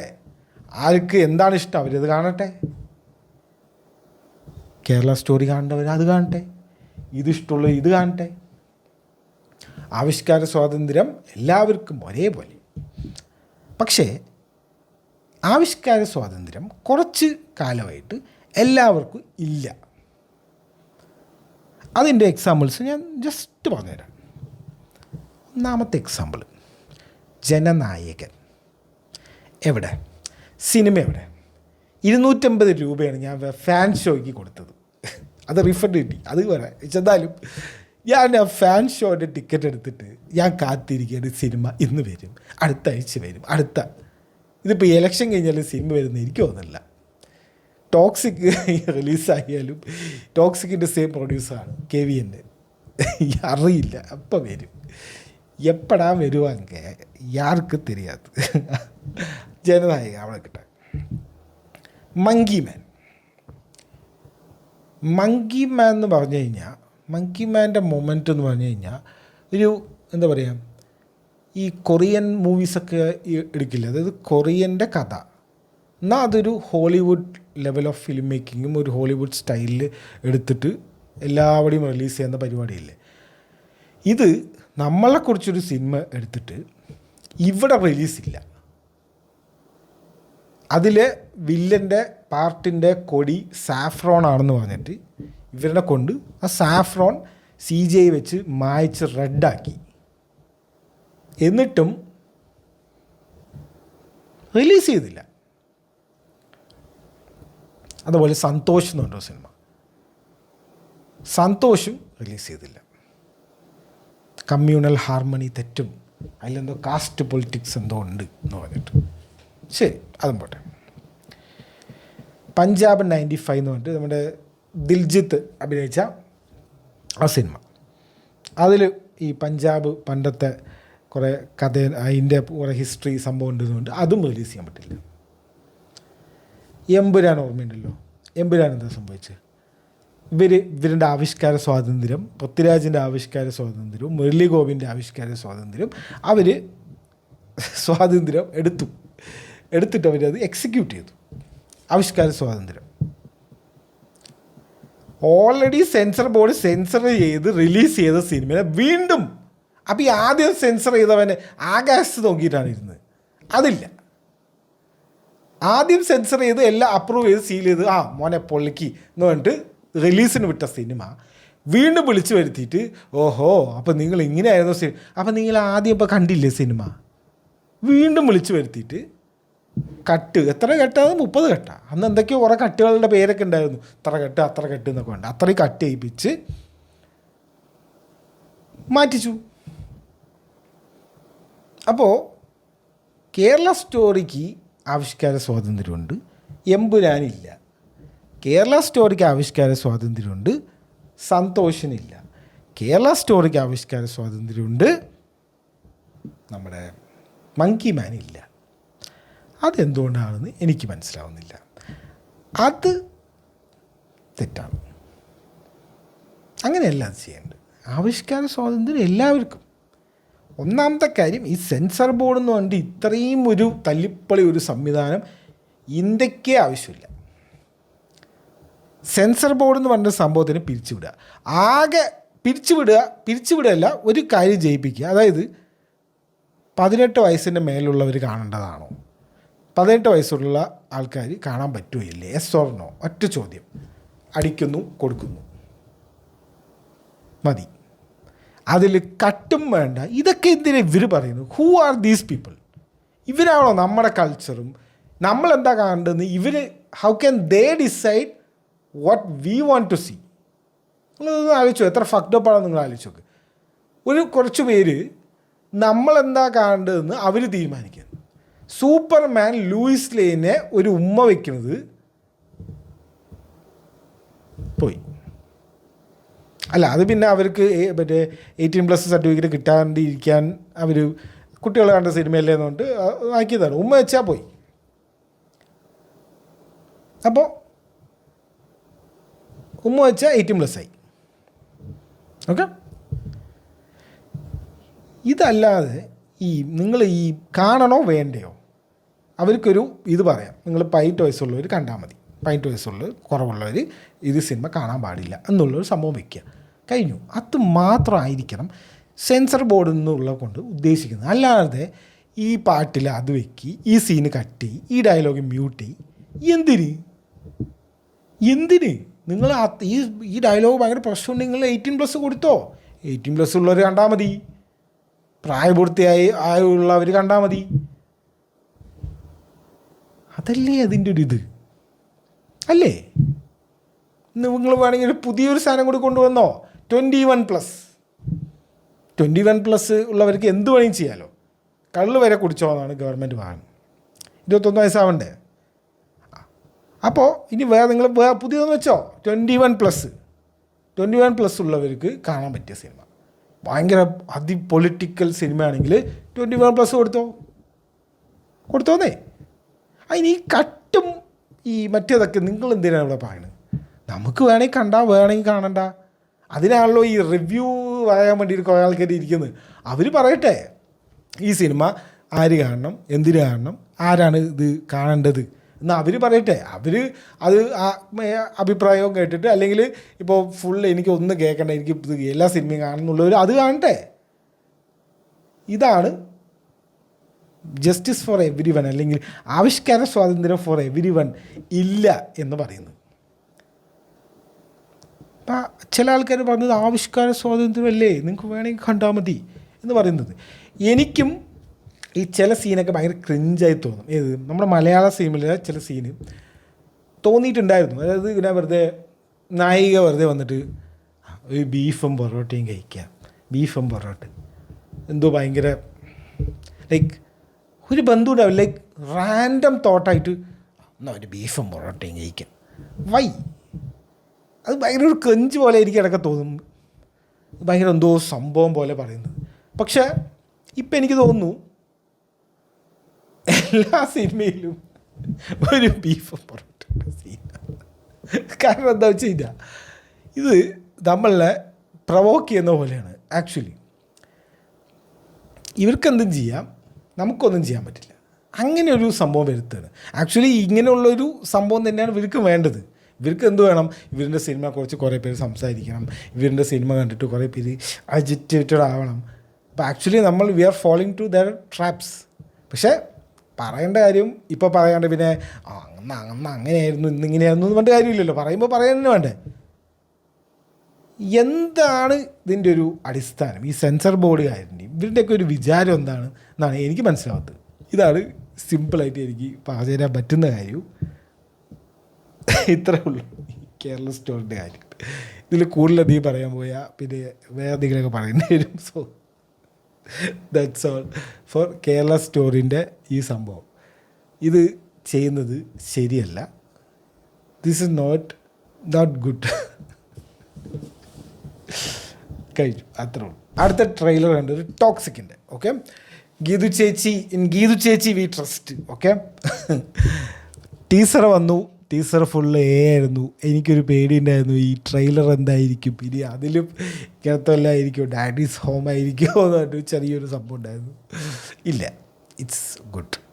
ലൈക്ക് മൊത്തത്തിൽ ഒരു സെറ്റിട്ട് ഒരു വേറൊരു വേൾഡ് പോലത്തെ ഒരു സംഭവം. യശ് ആദ്യം ഗീതു മോഹൻദാസ് മാത്രമായിരുന്നു റൈറ്റർ ക്രെഡിറ്റ്സിൽ ഗീതു മോഹൻദാസ് മാത്രമായിരുന്നു. പിന്നീട് കുറച്ച് കാലം കഴിഞ്ഞിട്ടാണ് ഇവരെന്തൊക്കെയോ അടിയായി പ്രശ്നം എന്നൊക്കെ പറഞ്ഞിട്ട് പിന്നീട് ചെറിയൊരു അപ്ഡേറ്റ് വന്നപ്പോഴാണ് അതിൽ യശിൻ്റെ പേരും കൂടെ ചേർത്തിയത്. യശാണ് ആ മറ്റേ ഡയലോഗ് എഴുതിയെന്ന് എനിക്ക് തോന്നുന്നു. ആ മറ്റേ ഇംഗ്ലീഷിൻ്റെ ഈ നഴ്സറി റൈം പോലത്തെ ഡയലോഗ്സ് ഇല്ലേ, ഡേഞ്ചർ, മറ്റേ ഐ ആം ഡേഞ്ചർ എന്നൊക്കെ പറയുന്ന ആ സംഭവമില്ല. ഇത് ഒരു സിനിമ ഹിറ്റായി, പിന്നെ അതേ ഫോർമുല അല്ലെങ്കിൽ അത് വർക്ക് ചെയ്തു എന്ന് പറഞ്ഞിട്ട് അതേ സാധനം വീണ്ടും ചെയ്യുന്നത് മറ്റേ ഐ ആം വെയിറ്റിംഗ് പോലെയാണ്. അത് ഒരു ബന്ധം ഉണ്ടായാലും വെറുതെ ഐ ആം വെയിറ്റിംഗ് പറയും. അതുപോലെ ഇതും ഇപ്പം ഏകദേശം അങ്ങനെ ആവുമെന്നാണ് എനിക്ക് തോന്നുന്നത്. ഈ ഡയലോഗ്, ഈ നഴ്സറി റൈം പോലത്തെ ഇംഗ്ലീഷിൽ വെറുതെ ചുമ്മാ ചെറിയ ഡയലോഗ് ഇങ്ങനെ പറയുന്നത് KGF വർക്ക് ചെയ്തു. ഓക്കെ, അത് അങ്ങനത്തെ ഒരു സിനിമ. അത് എന്താ പറയുക, ജസ്റ്റിഫയബിളാണ്. റോക്കി എന്ന് പറഞ്ഞിട്ട് ചെറിയൊരു മറ്റേ ഗുണ്ടായിട്ടുള്ള ആൾ ഇത്ര വലിയൊരു സ്ഥാനത്തെത്തുമ്പോൾ പുള്ളി ആ ഒരു ലെവലിൽ വെച്ചിട്ട് പറയുന്ന ഡയലോഗ്സാണ് പുള്ളി ഇങ്ങനെ എപ്പോഴും പണ്ട് തന്നെ ഇപ്പോൾ ബ്രാൻഡ് ആവണം എന്ന് പറഞ്ഞിട്ട് അത് പറഞ്ഞിട്ട് പുള്ളി ഇങ്ങനെ ഭയങ്കര സെൽഫ് മോട്ടിവേറ്റിംഗ് ചെയ്യുന്ന ആൾ. അപ്പോൾ പുള്ളി അങ്ങനെ ഒരു ഞാൻ തന്നെ ഐ ആം ദ ഡേഞ്ചർ എന്നൊക്കെ പറയുന്ന പോലത്തെ ഒരു ഡയലോഗ് പറയും. വയലൻസ് എന്താണ്, വയലൻസ് ഓൾവേസ് ഫൈൻഡ് മീ എന്ന് അങ്ങനെ എന്തൊക്കെയോ പറയുമല്ലോ. അപ്പോൾ അത് ഓക്കെ, അതിന് എല്ലാവരുടെയും ഇത് കൊടുക്കുമ്പോൾ കൈൻഡ് ഓഫ് ലൈക്ക് എനിക്ക് ആ ട്രെയിലറിൽ ആ ഡയലോഗ് പോർഷൻസ് മാത്രമേ ഒരുമാതിരി തല്ലിപ്പൊളിയായി തോന്നിയുള്ളൂ. ബാക്കിയെല്ലാം അടിപൊളിയായിരുന്നു. വിഷ്വൽസ് ആയാലും മൊത്തത്തിലൊരു സെറ്റാണ്. പക്ഷെ എന്നാലും ഇനി ഗീതു ചേച്ചി വി ട്രസ്റ്റ്. ദുരന്തറിനെ തോൽപ്പിക്കാൻ ഇത് മതിയോ അറിയില്ല. ദുരന്തർ 2 അറിയാലോ, March 19. ദുരന്തർ 2, ടോക്സിക്, ആട് ഇതിൻ്റെ 3rd part. 3 clash of the clans. ക്ലാഷോട് clash, Kerala clash, north India clash, pan India clash, full clash. So വരട്ടെ, നോക്കാം. ഡയലോഗൊക്കെ അറിയില്ല എങ്ങനെയാണെന്ന് എനിക്ക്. പിന്നെ മെയിനായിട്ടൊരു സംഭവം വന്നത് ആ ഒരു മഹാൻ പോലെയാണ് എനിക്ക് തോന്നിയത്. മകൻ, ഒരു അച്ഛൻ, മകൻ, പിന്നെ ഒരു കുറച്ച് വയസ്സായ ഒരാൾ. മകൻ ആണ് വില്ലൻ. മകൻ വില്ലനെ പോലെ ഉണ്ട്. ചോരയൊക്കെ മറ്റേ തെറിപ്പിക്കുന്നുണ്ടോ അതൊക്കെ. ആ സീനൊക്കെ ശരിയായ സീൻ, മറ്റേ ക്യാമറ ഫുള്ളിങ്ങനെ ബ്ലഡ് ആവുന്ന സീനൊക്കെ. മകൻ വില്ലൻ, അച്ഛൻ മകനെ എതിർക്കുന്ന ആ ഒരു പരിപാടി, മഹാനിൽ കാണിച്ച ആ ഒരു പരിപാടിയില്ലേ, അതുപോലെയൊക്കെ ഉണ്ട്. കാണുമ്പോൾ അറിയില്ല. ടീസറാണ്, ട്രെയിലറല്ല, അതുകൊണ്ട് കൂടുതൽ കാര്യമൊന്നും പുറത്ത് വിട്ടില്ല. പക്ഷേ നമുക്ക് കാണിക്കുമ്പോൾ നമുക്ക് ഒരു ഐഡിയ കിട്ടുന്നുണ്ട്. മകൻ അച്ഛനെന്തോ ചെയ്യാൻ വരുന്ന പോലെ അങ്ങനെ എന്തോ ഇങ്ങനെ ആയിരിക്കണം. വരട്ടെ. ഇൻ ഗീതു ചേച്ചി വി ട്രസ്റ്റ്. ഇനി അടുത്തൊരു മേജർ അപ്ഡേറ്റ്, ത്യാഗരാജൻ കുമാരരാജൻ്റെ സിനിമ അനൗൺസ് ചെയ്തു എന്നുള്ളതാണ്. പുള്ളി അറിയാലോ, ആണ്ടിലും അമാവാസിയിലൊക്കെയാണ് സിനിമ എടുക്കുക. സോ പുതിയൊരു സിനിമ വന്നിട്ടുണ്ട്, പോക്കറ്റ് നോവൽ എന്ന് പറഞ്ഞിട്ടുള്ള ഒരു സിനിമയുടെ പോസ്റ്റർ, ഒരു ഫസ്റ്റ് ലുക്കൊന്നുമില്ല, ഒരു title announcement poster. Okay, super deluxe ആയിരുന്നു അവസാനത്തെ സിനിമ. അതിന് മുന്നേ ആരണ്യകാണ്ടോ അങ്ങനെ എന്തോ ഒരു സിനിമയായിരുന്നു, അത് എപ്പോഴത്താണ്. അത് കഴിഞ്ഞിട്ട് പിന്നെ സൂപ്പർ ഡീലക്സ് ആയിരുന്നു. പുള്ളി ഇങ്ങനെ എപ്പോഴും സിനിമ ഒന്നും എടുക്കാത്ത ആളാണ്, വെറൈറ്റി ആയിരിക്കും. മാളവികയുണ്ട് സിനിമ, മാളവിക മോഹനുണ്ട്, വിജയ് സേതുപതി മെയിൻ ക്യാരക്ടർ, രാജ്ബി ഷെട്ടി ഉണ്ട്. ഇൻട്രസ്റ്റിംഗ്. വരട്ടെ, അങ്ങനത്തെ സാധനമൊക്കെ വരട്ടെ. സോ ഒരു നല്ലൊരു കാര്യം സംഭവിച്ചത്, ത്യാഗരാജൻ കുമാരരാജൻ്റെ സിനിമ അനൗൺസ് ചെയ്തു. ഇനി അടുത്ത മെയിൻ സംഭവം, നമ്മുടെ റെഡ് ജൈൻസ് കമൽഹാസനും നമ്മുടെ രജനീകാന്തും കൂടിയുള്ള സിനിമ. അതിപ്പോൾ ഇന്നലെയാണ് അനൗൺസ് ചെയ്തത്. ഞാൻ ഈ വീഡിയോ ചെയ്യുന്നത് രാവിലെയാണ്. ഇതിൻ്റെ ഫുള്ള് ടൈറ്റിലിൻ്റെ വീഡിയോ എന്തോ ഉച്ചയ്ക്ക് എന്തോ വരുന്നു പറഞ്ഞിട്ടുണ്ട്, അത് കണ്ടിട്ടില്ല. സോ വരുന്നുണ്ട്. ഡയറക്ടർ നെൽസനാണ്. ഈ സിനിമയാണോ ലോകേഷ് ചെയ്യാമെന്ന് പറഞ്ഞിട്ട് പിന്നെ ഒഴിവാക്കിയത്? അതാണോ സിനിമ? അതോ തലൈവർ 173 ആണോ? അറിയില്ല കേട്ടാ. ഈ സിനിമയാണ് തോന്നുന്നു ലോകേഷ് ചെയ്യാൻ നോക്കിയിട്ട് പിന്നെ പറ്റില്ല എന്നൊക്കെ പറഞ്ഞിട്ട് പിന്നെ പോയത് അല്ലേ? അതന്നെ. റെഡ് ജൈൻസാണ് പ്രൊഡക്ഷൻ. അപ്പോൾ വലിയ ഗ്രാൻഡായിട്ട് തന്നെ ആയിരിക്കും. എന്താണ് നെൽസൺ പണ്ണാൻ പോകുക, നെൽസൻ്റെ പണ്ണൽ. ഓ, ഈ മറ്റേ ബീസ്റ്റ് പോലെ ഒന്നും ആവാതിരുന്നാൽ മതിയായിരുന്നു. ഇല്ല, മറ്റേ അപ്പോൾ ഈ ജയിലർ ടു എടുത്തിട്ട് ജയിലർ 2 ഉണ്ട്, തലൈവർ 173 ഉണ്ട്, പിന്നെ ഇതും ഉണ്ടാ. എന്താണോ ഇതൊക്കെ? എപ്പോൾ ഇറങ്ങും ഇതൊക്കെ? ഏത് ടൈമിൽ ഇറങ്ങും? ഓർഡറിൽ ഇറങ്ങുകയാണെങ്കിൽ ആദ്യം ജയിലർ 2, പിന്നെ 173 തലൈവർ 173 പ്രൊഡക്ഷൻ കമൽഹാസനാണ്. അപ്പോൾ അതിലല്ലേ കമൽഹാസനുള്ളത്? കമൽഹാസൻ്റെ പ്രൊഡക്ഷനിൽ കമൽഹാസൻ അഭിനയിക്കുന്നില്ലേ? ഇല്ലാതെ തോന്നുന്നു. അത് മറ്റേ സിബി ചക്രവർത്തി മറ്റേ ഡോണൊക്കെ എടുത്താൽ അതൊരു സർപ്രൈസ് ഒരു അനൗൺസ്മെൻ്റ് ആയിരുന്നു. പിന്നെയാണ് ഇപ്പോൾ വേറൊരു അനൗൺസ്മെൻറ്റ്. അപ്പോൾ ഇത് ഇപ്പോൾ അടുത്ത കൊല്ലം, ഈ കൊല്ലം, അതിൻ്റെ അടുത്ത കൊല്ലം ഇത് അറിയില്ല. നെൽസനാണ് ഡയറക്ടർ, അനിരുദ്ധാണ് മ്യൂസിക്. ഓക്കെ, സോ അതിൻ്റെ ഫസ്റ്റ് വീഡിയോ, പ്രൊമോ വീഡിയോ എന്തോ വരുന്നുണ്ട്. സോ അത് കണ്ടിട്ടുള്ളവർ അതിൻ്റെ അഭിപ്രായം കമൻറ്റ് ചെയ്യും. ഞാൻ ഈ വീഡിയോ ചെയ്യുന്നവരെ അത് ഇറങ്ങിയിട്ടില്ല. അതാണ് കമൽഹാസനും രജനീകാന്തിനും സിനിമ വരുന്നുണ്ട്. ഇനി അടുത്തൊരു സംഭവം കണ്ടതാണ്, മെയ് 20 നമ്മുടെ പീക്കി ബ്ലൈൻഡേഴ്സിൻ്റെ ഇമ്മോർട്ടൽ മാൻ എന്ന് പറഞ്ഞിട്ടുള്ള സിനിമ വരുന്നുണ്ട്. കാസ്റ്റ് എന്നൊക്കെ പറഞ്ഞിട്ടില്ല, കീട്ടിലൻ ബാരി കീഗൻ മകനായിട്ട്. ഇതും മഹാനും പോലെ, നമ്മുടെ ടോക്സിക്കും പോലെ, അച്ഛനും മകനൊക്കെ വില്ലൻ, അച്ഛൻ മറ്റേ മകനെ നന്നാക്കുന്ന ആൾ. അതുപോലെ തന്നെ ഉണ്ട് റബേക്ക ഫെർഗൂസൺ ഉണ്ട്, സ്റ്റീവൻ ഗ്രേവമും ഉണ്ട്. പൊളി എന്ന് പറഞ്ഞാൽ പൊള്ളി കാസ്റ്റ്, ഒന്നും പറയാനില്ല. കഥ ഇപ്പം ഏകദേശമൊക്കെ മനസ്സിലായി. ടോമിയുടെ മടങ്ങി വരും. ടോമി എല്ലാം മറ്റേ ഒന്നും വേണ്ടാന്നൊക്കെ പറഞ്ഞിട്ട് തോമസ് ഷെൽബി മറ്റേ ബിൽഡിങ്ങൊക്കെ പൊളിച്ച് ഇനി ഞാൻ ഈ വേറൊരാളാണെന്ന് പറഞ്ഞിട്ട് മറ്റേ വനവാസത്തിന് പോയ പോലെ പോയതാണ്. അവസാനം തിരിച്ചു വന്നിരിക്കുന്നു. ഓക്കെ, സോ ഒന്നൊന്നര തിരിച്ചു വരുന്നതിൻ്റെ വീഡിയോ വരെ കാണിച്ചിട്ടുണ്ട്. തിയേറ്ററിലൊന്നുമല്ല, നെറ്റ്ഫ്ലിക്സിലാണ്. So March 20 waiting for that. സിനിമ ആക്കേണ്ട ആവശ്യമുണ്ടായില്ല, ഒരു സീരീസ് അങ്ങോട്ട് പട്ടക്കായിരുന്നു. പഴയ കാസ്റ്റ് ടീംസൊന്നും ഇല്ല. അപ്പോൾ പുതിയ കുറേ ആൾക്കാരാണ്. ശരിക്കും പറഞ്ഞാൽ ഈ പീക്കി ബ്ലൈൻഡേഴ്സിൻ്റെ ഒരു ഭംഗി അല്ലെങ്കിൽ ഒരു ബ്യൂട്ടി എന്താ വെച്ച് കഴിഞ്ഞാൽ പല പ്രശ്നങ്ങളുണ്ടാവും. ഈ സീരീസ് ഒരു സീസൺ മുഴുവൻ അങ്ങനെയായിരിക്കും, മുഴുവൻ പ്രശ്നങ്ങളായിരിക്കും. അവസാനം നമ്മുടെ തോമസ് ഷെൽബി അതിനെ എങ്ങനെയെങ്കിലൊക്കെ ഒന്ന് സോൾവ് ചെയ്യും. എന്നിട്ട് അവസാനം പിന്നെ ഇടയ്ക്കിടയ്ക്ക് മറ്റേ ആ സ്ട്രീറ്റിൽ കൂടെ ഇങ്ങനെ നടക്കും, തൊപ്പിയൊക്കെ വെച്ച് മറ്റേ സിഗരറ്റൊക്കെ വലിച്ചിട്ട് ഇങ്ങനെ നടക്കും. ഇതൊക്കെ തന്നെയാണ് അതിൽ മെയിൻ, അല്ലാണ്ട് വേറെ സംഭവമൊന്നുമില്ല. അപ്പോൾ അതിനെ സിനിമയാക്കുമ്പോൾ സമയം ഉണ്ടാവും അതൊക്കെ കാണാൻ. ഇതിലും അങ്ങനെ തന്നെ ആയിരിക്കും, ഒരു പ്രശ്നം ഉണ്ടാവും. തോമസ് ഷെൽബി വരും, മകനെ മടങ്ങി വരൂ എന്ന് പറഞ്ഞിട്ട് മകനെ വിളിക്കും. അപ്പോൾ മകൻ വന്ന് ഖലാസ്, അതായിരിക്കണം. ഇനി അതല്ലെങ്കിൽ നമുക്ക് വേണമെങ്കിൽ നോക്കാം. ഇനി അടുത്തത് ഒരു നല്ലൊരു കാര്യം, നല്ലത് ചെയ്താൽ നല്ലതെന്ന് പറയാം. ഓക്കെ, ചത്താ ബച്ചൻ്റെ OTT റിലീസ് വന്നിട്ടുണ്ട് നെറ്റ്ഫ്ലിക്സിൽ.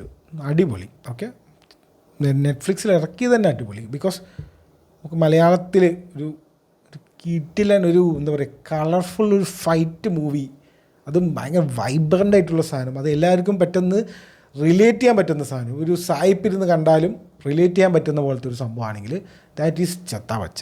കാരണം WWE അല്ലെങ്കിൽ ഈ മറ്റേ ബോക്സിംഗ് ഉണ്ടല്ലോ, നമ്മുടെ റോക്കും ജോൺ സീനിയും അണ്ടർടേക്കറും മറ്റേ ടീംസൊക്കെ ഉള്ള ആ ഒരു ബോക്സിങ് കാണാത്തവരായിട്ട് ആരും ഉണ്ടാവില്ല. എല്ലാ പ്രായത്തിലുള്ള എല്ലാ ഭാഷയിലുള്ള അതിന് ഭാഷയില്ലല്ലോ, അതിൽ അടി മാത്രമേ ഉള്ളൂ. അപ്പോൾ ഇത് കാണാത്തവർ ആരും ഉണ്ടാവില്ല. ഞാനൊക്കെ പണ്ട് കാണുമ്പോൾ അവരെന്താ പറയുന്നതെന്ന് എനിക്ക് ഒരു ഐഡിയ ഇല്ല.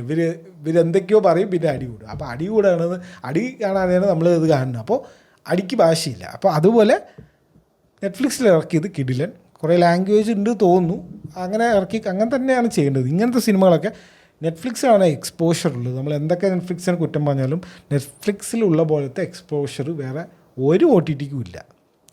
അതിപ്പോൾ നിങ്ങൾ ഡിസ്നി പ്ലസ് മറ്റേ എടുത്താലും ഒന്നും അതിലില്ല. ഉള്ളത് തന്നെ അങ്ങനെ തന്നെയാണ്. അപ്പോൾ വളരെ നല്ല തീരുമാനം. അപ്പം നല്ല കാര്യം എന്താണെന്ന് വെച്ച് കഴിഞ്ഞാൽ നമ്മുടെ ബുള്ളറ്റ് വാൾട്ടർ എന്ന് പറഞ്ഞിട്ട് മമ്മൂട്ടിൻ്റെ ഡയലോഗ് ഇതെന്ത് ഇങ്ങനെ ഇരിക്കണമെന്ന് പറഞ്ഞിട്ട് ഞാൻ തന്നെ ഇതിൻ്റെ ഈ മല്ലു ഫ്ലിക്സ് ഷോയിൽ ഇതിൻ്റെ റിവ്യൂ പറഞ്ഞപ്പോൾ പറഞ്ഞതാണ്. അതിനെ റീഡബ് ചെയ്തിട്ട് ഇപ്പോൾ നന്നാക്കിയിട്ടുണ്ട്. It looks okay.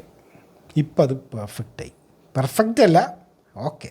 ഇപ്പം അതൊരു ബ്ലെൻഡായി പോകുന്നുണ്ട്. മറ്റേത് എന്താണെന്നറിയില്ല, അതൊരു ഫേക്ക് വോയിസ് ഇട്ടിട്ട് മമ്മൂട്ടി ശരിക്കും ആക്സെൻ്റൊക്കെ പിടിച്ചു കഴിഞ്ഞാൽ ശരിയായി ചെയ്യുന്നതാണ്.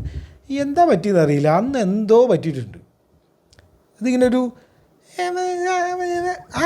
ആ ഒരു ടൈപ്പ് ഞാനൊക്കെ പറഞ്ഞ പോലെ ഉണ്ട് അതിൽ. അതിന് മറ്റേ ഒരു മമ്മൂട്ടി വന്നിട്ട് ഒരു സ്ലാങ് മമ്മൂട്ടി എന്ത് ഈസിയാണ് അതങ്ങോട്ട് ഒരു മാസ് ഡയലോഗ് പോലത്തെ ഒരു സാധനമുണ്ട്. അതൊക്കെ ആ തിയേറ്ററിൽ നിന്ന് കേൾക്കുമ്പോണ്ടല്ലോ മറ്റേ ഞാൻ പറഞ്ഞില്ലേ അന്ന് പറഞ്ഞത് ക്രിഞ്ച് ഇങ്ങനെ മറ്റേ സെക്കൻഡ് ഹാൻഡ് എംബാരസ്മെൻ്റ് എന്ന് പറയില്ലേ, ഞാൻ ഇങ്ങനെ ഇതെന്താ അത് ഇങ്ങനെ അങ്ങനെയായിപ്പോയി. കാരണം അതൊരു പീക്ക് മൊമെൻറ്റിലാണ് നടക്കുന്നത്. അപ്പോൾ അതിനെ കറക്റ്റ് ചെയ്തിട്ടുണ്ട്. നല്ല ഇത് ചെയ്താൽ നല്ലത് പറയാം. That's A very good move at least. അല്ലെങ്കിൽ ഫുള്ള് ട്രോളും മറ്റേതൊക്കെ ട്രോൾ ചെയ്യാനൊക്കെ കുറേ പേര് റെഡി ആയിട്ടിരുന്നുണ്ടാവും. അവർക്കൊക്കെ ഇനി കുറച്ച് റെസ്റ്റ് ഇരിക്കാം.